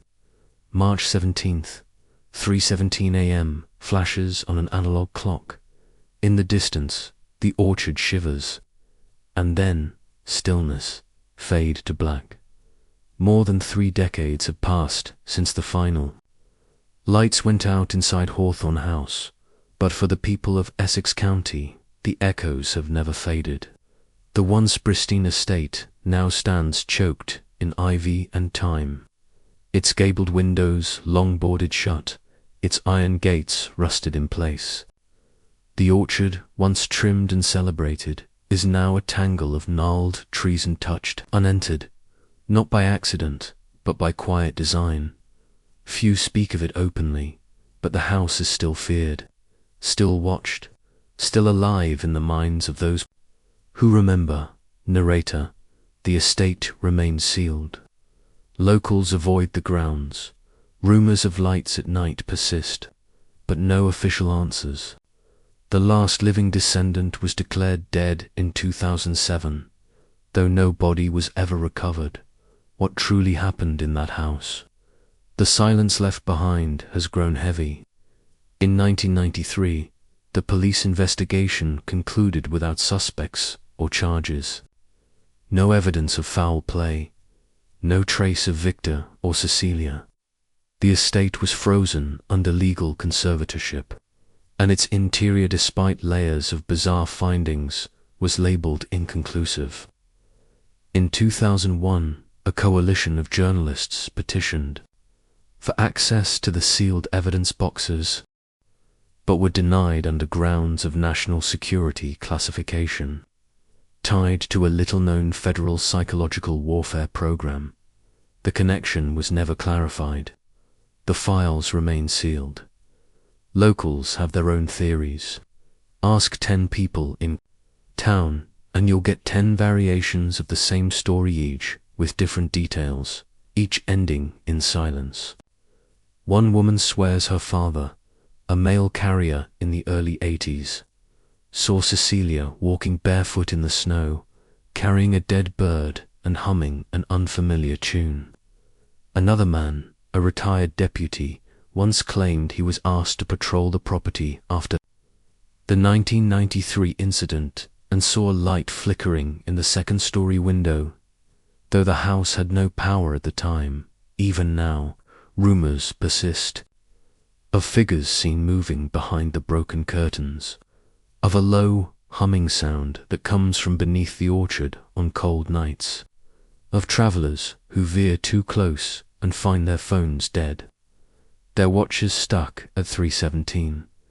In 2007, the last registered heir Victor Hawthorne was legally declared dead in absentia. The decision came after over a decade of unanswered subpoenas, property liens, and a missing persons case that had long gone cold. No remains were ever found, no financial transactions, no movement, just disappearance. And yet, in 2009, a Boston bookstore clerk reported a man quiet, pale, wearing gloves in summer who purchased an antique grimoire using the name Victor Ch. When the clerk showed investigators the store's security footage, the timestamp read 3:17 p.m. The footage later corrupted in the years since. The Hawthorne archives have become a site of academic curiosity and bureaucratic obstruction. The Essex County Historical Society maintains that all known documents have been catalogued and released, but gaps remain. Letters referenced in other letters, photos cut in half, journals ending mid-sentence. Most notably, the estate's architectural blueprints show a total of 4 floors, including a sub-basement. Yet during a 1995 inspection, investigators were only able to access 3. No entrance to the fourth has ever been found.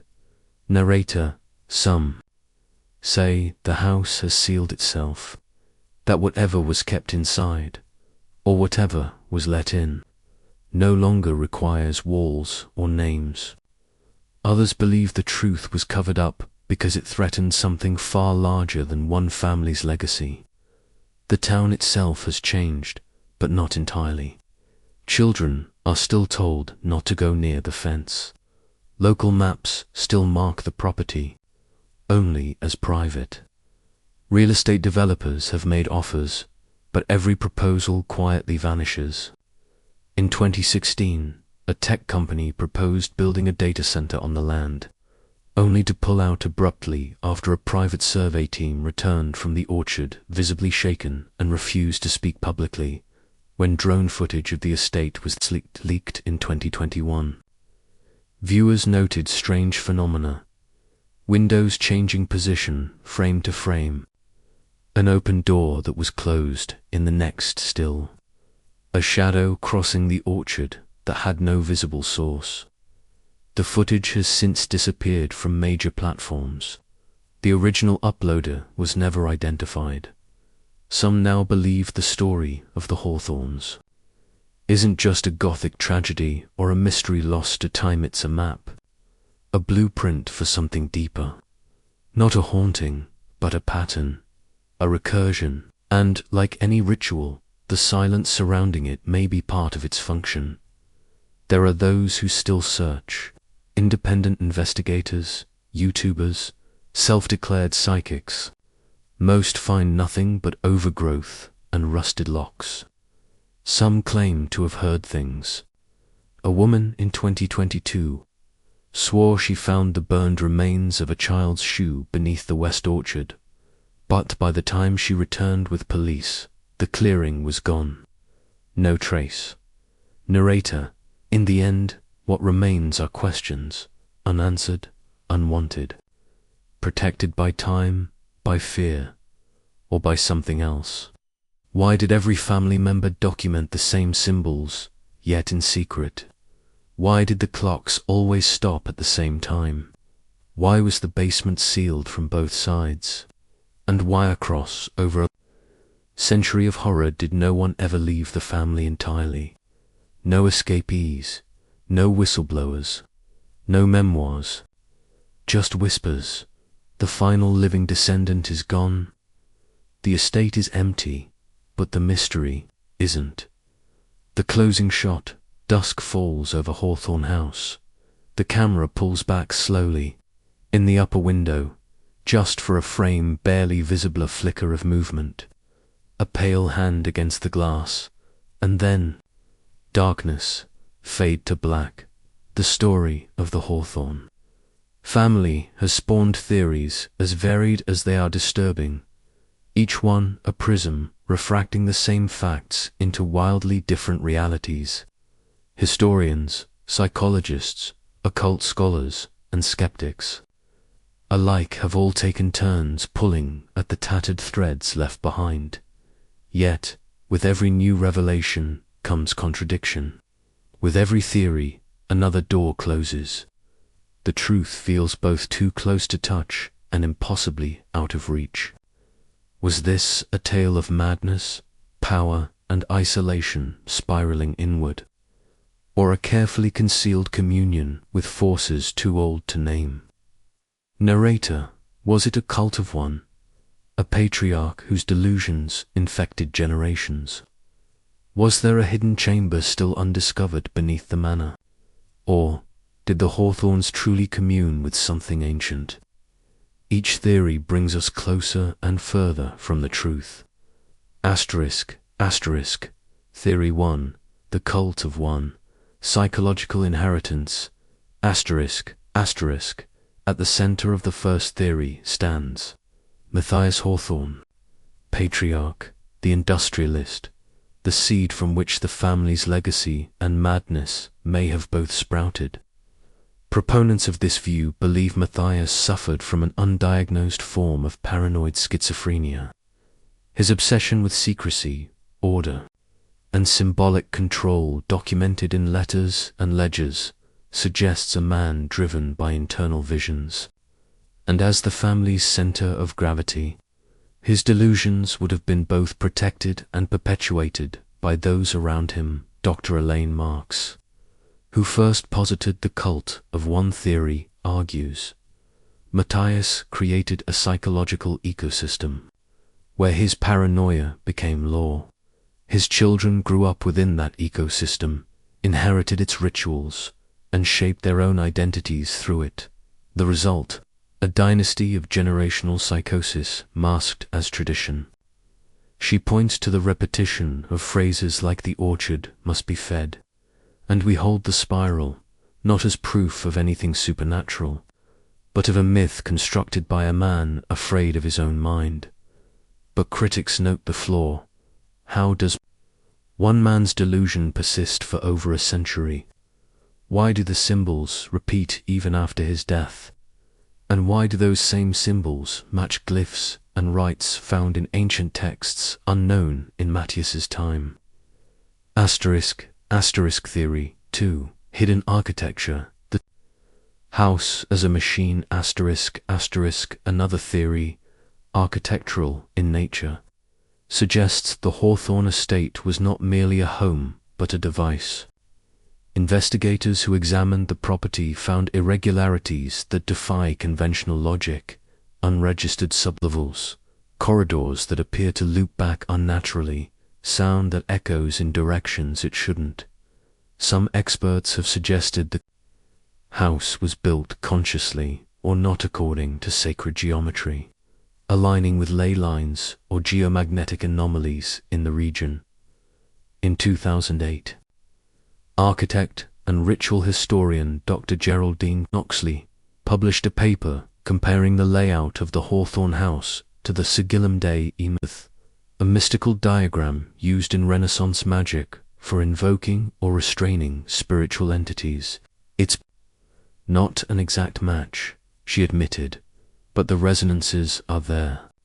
Spirals, mirrors, inversion chambers, chambers sealed on both sides. This wasn't accidental. Whether they knew it or not, the Hawthornes may have built a kind of metaphysical clock. The question then becomes, why? Were they attempting to summon something or trap it? And if so, did they succeed? Theory 3. Ritual abuse and hidden crimes. Perhaps the darkest and most grounded theory centers not on the occult, but on evil in its most human form. Some believe the Hawthorne symbols and rituals were not metaphysical, but tools of manipulation, used to control, traumatize, and silence. The presence of two-way mirrors, the children's shoes, and the testimonies of symbols on the backs of the children have led some to theorize a long-standing pattern of ritualized abuse. Hidden under the guise of spiritual tradition, Dr. Sanaya Patel explains, "We've seen this before. Symbols used to confuse children, reinforce power hierarchies, disassociate victims from their trauma. When those subjected to such systems grow up, they often replicate the same rituals, believing them to be sacred, or necessary, or redemptive. In this interpretation, the hollowing is not a supernatural force, but a psychological void, deliberate fracturing of identity, passed down through generations. The recurring gifts were not offerings to spirits, but the continuation of unspeakable harm. Yet this theory doesn't explain the electromagnetic anomalies, the precision of the 36-year cycle, the missing persons, or the vault that has never been opened." Asterisk theory 4. The occult gate. Communion with the other asterisk. The most controversial theory is also the one that refuses to die. According to occult historians, everything about the Hawthornes points to sustained interaction with something ancient, something beyond the recurring spiral, the bisected circle, The timing of events all align with folkloric accounts of thin places, geographic points where reality itself bends, where the boundary between worlds grows soft. Dr. Nadine Kolar, an anthropologist, points to Wampanoag oral histories that describe a cursed grove near what is now the Hawthorne orchard, a place avoided even by the elders. There are stories of shadow people, of missing children, of a low hum that makes you forget your name, she says. The Hawthornes didn't create the horror, they built on top of it. According to this theory, the hollowing is not an invention, but an ancient event, one the family inherited and sought to manage through ritual and secrecy. Some believe they succeeded for a time, that the estate's bizarre architecture, with its layers and loops and mirrored corridors, was a kind of psychic filtration system. A dam, but something failed. All was released. And then there are the disappearances. Investigators, journalists, skeptics, dozens over the years, all drawn in, many silenced, all circling the same space. A house where time stops, where clocks freeze, where a voice whispers at 3:17, asterisk, asterisk, a hybrid truth. Asterisk, asterisk, the most unsettling possibility is that none of these theories are entirely correct or entirely wrong. That a man's madness laid the foundation, that trauma became ritual, that the architecture amplified what already lingered in the soil, and that through years of repetition, something ancient was called, or awakened. Narrator, each theory brings us closer and further from the truth. Maybe the horror was never in one idea, but in how all of them overlap. A cracked mind in a cracked house on cracked land, and something waiting in the seams. What's left now are fragments, burned pages, contradictory testimonies, a house that refuses to be mapped, and an orchard that no one will enter. We may never know who or what started it. We may never know what lies beneath that sealed vault. But what remains, undeniably, is this. The Hawthornes were not just haunted, they were changed, and whatever changed them may still be watching.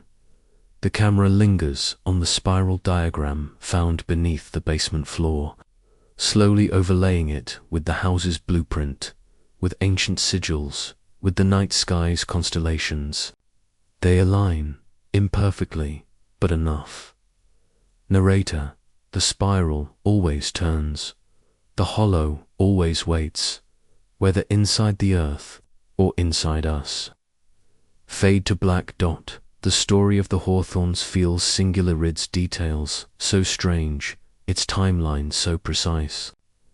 It resists categorization. But when we widen the lens, when we step back from the manor's rotting wood and cracked orchard soil, an uncomfortable truth begins to surface. The Hawthornes may not be alone. Across continents and centuries, similar patterns emerge, families of wealth and power, steeped in ritual and secrecy, unraveling in eerily familiar ways. From the twisting hallways of California's Winchester Mansion to the silent forests of Japan's Aokigahara region, echoes of the same darkness ring out. Isolation, wealth, ritual, madness. Narrator, from the Winchester Mansion to the dark.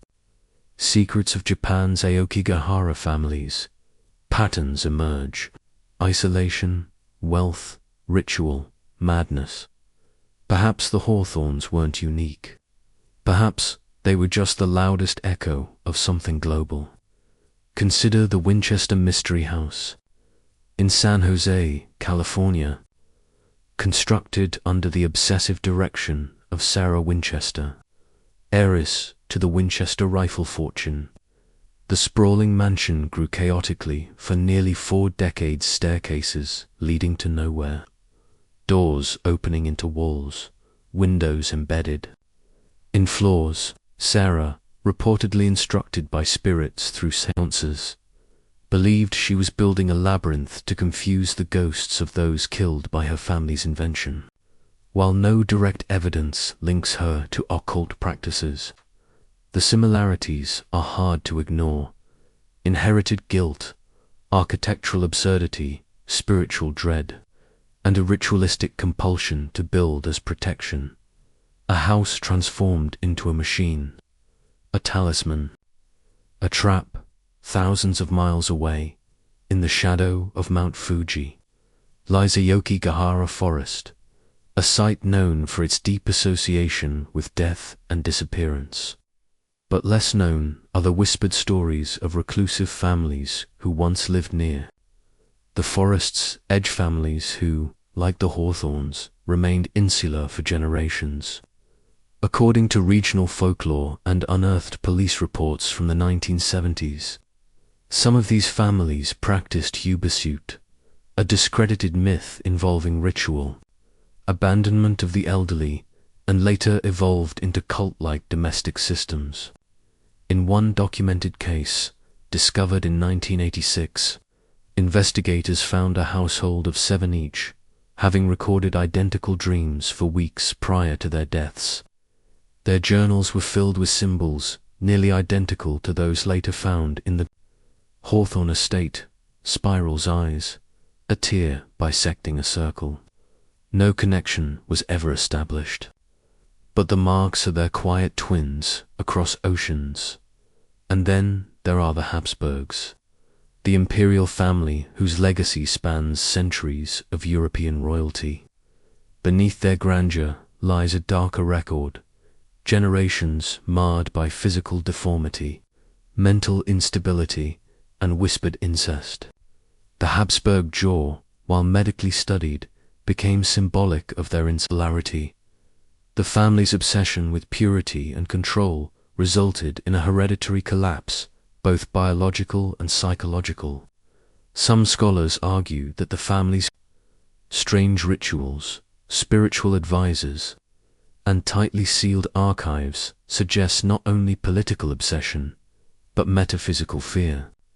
In several Habsburg texts, now housed in Austrian vaults, symbols eerily similar to those found at the Hawthorne estate appear in the margins, hand-drawn, unreferenced, unexplained. In South America, the case of the Ordo de los Tres, a now defunct elite spiritualist sect in Chiliang, covered in 1994, holds disturbing parallels.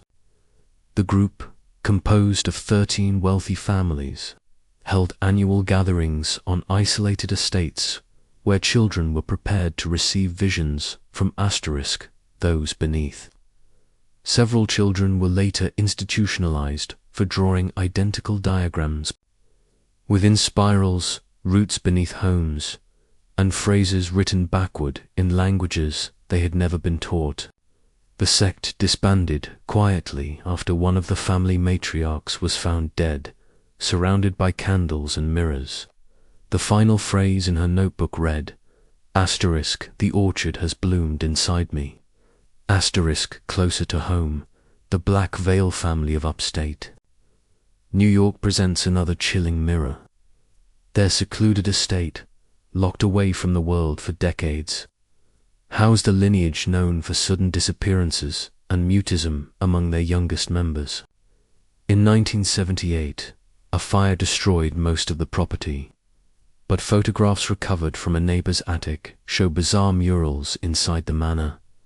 A tree growing from a spiral, masked children arranged in a circle, an open door with eyes staring from the darkness beyond. The Black Veils were never formally investigated. No bodies were found. And then there's the Marburg orphanage case, in post-war Germany, a facility where over 24 children began reporting nightly visits from the thin man with the empty face. Sketches recovered from the children bear disturbing resemblance to figures, drawn by Victor Hawthorne in 1989. Both sets of drawings depict the same posture, arms outstretched, standing between two trees. Investigators at the time dismissed the drawings as mass hysteria, a product of trauma. But as with the Hawthornes, the recurrence of identical imagery across borders and lifetimes refuses to disappear. Narrator, what connects these cases? Geography, language, faith, or something more primal and buried?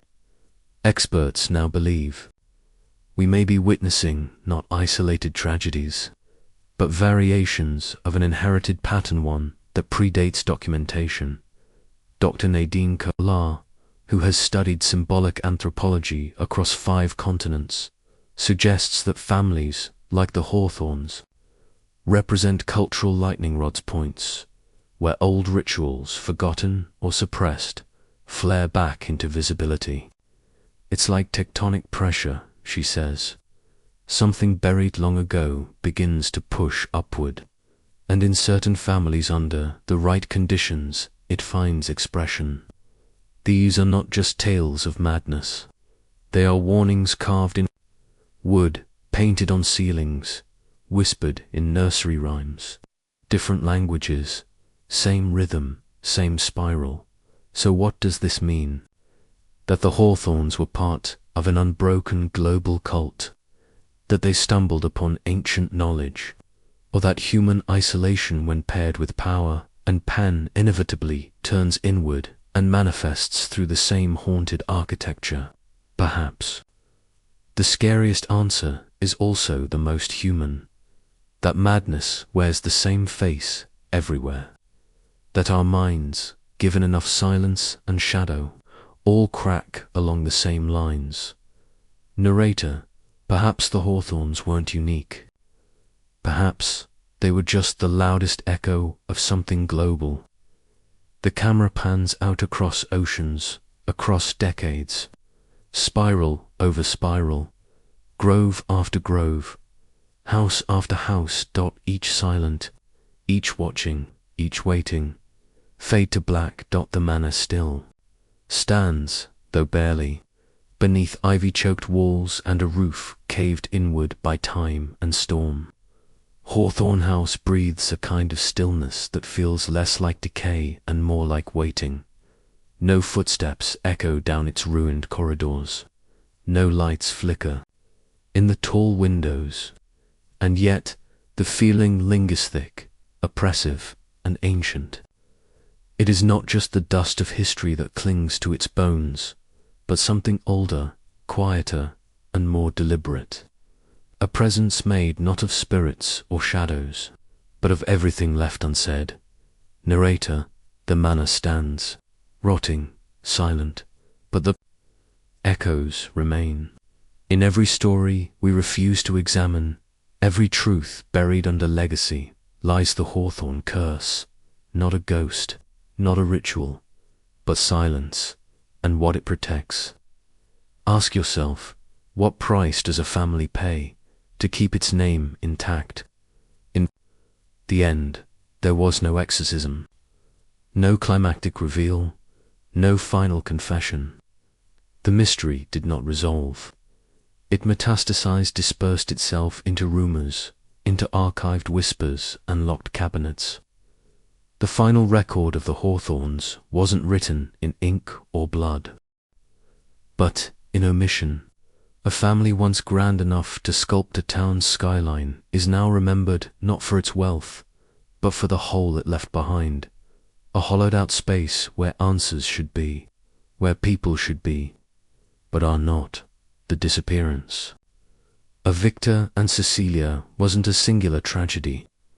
It was a culmination, the inevitable end of a spiral set in motion generations earlier, spiral drawn in symbols, in rituals, in silence passed down like heirlooms.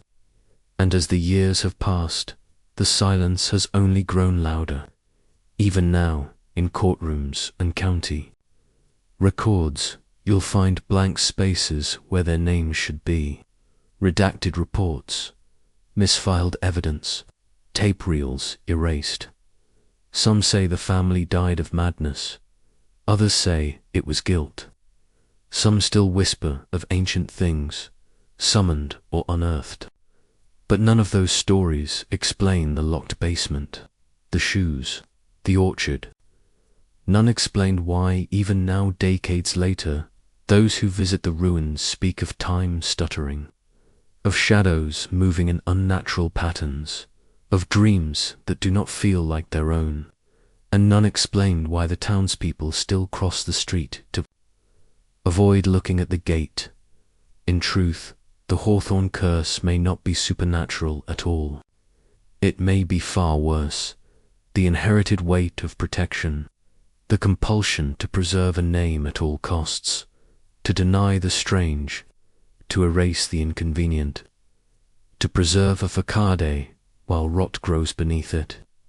In this way, the Hawthornes are not alone. Many families carry their own haunted basements, their own boarded-up rooms of memory, kept sealed to protect a legacy that no longer exists. Narrator, maybe the curse isn't what haunts a family, but what a family chooses to forget. There is a lesson in the Hawthornes, but it does not come with closure. It comes as warning that silence is not absence, it is choice. That every name etched in stone is built atop the bones of what it chose to hide, and that beneath enough generations of denial, of secrecy, of ritualized forgetting, something feral begins to grow. The spiral doesn't just belong to the Hawthornes, it belongs to every lineage that buries truth for the sake of image, every bloodline that mistakes shame for security. The horror of Hawthorne House is not just in what was done but in how long no one dared to ask. So we ask, now, what was the truth? A cult, a legacy of mental illness, a failed prison for something inhuman, or simply a family that lost its grip on what was real? Perhaps we will never know. Perhaps that's the point. But the house remains. The land remains. The orchard overgrown, trembling, untouched, still hums under certain moons. And the pattern, if you trace it back far enough, does not end at the Hawthornes. It bleeds into other names, other places. The spiral continues. Narrator, if you listen closely, listen closely, listen, you'll find your own echoes of the Hawthornes. In your town, in your history, maybe even in your own family, because the silence isn't just theirs, it's ours. The final shot, a slow drone pullback over the ruins. The cracked cup still resting on the breakfast table. A child's handprint, smudged on the upstairs window. The spiral etched into the orchard soil, barely visible from above, but unmistakably there. Beneath the roots, beneath the names, and then fog, and then nothing.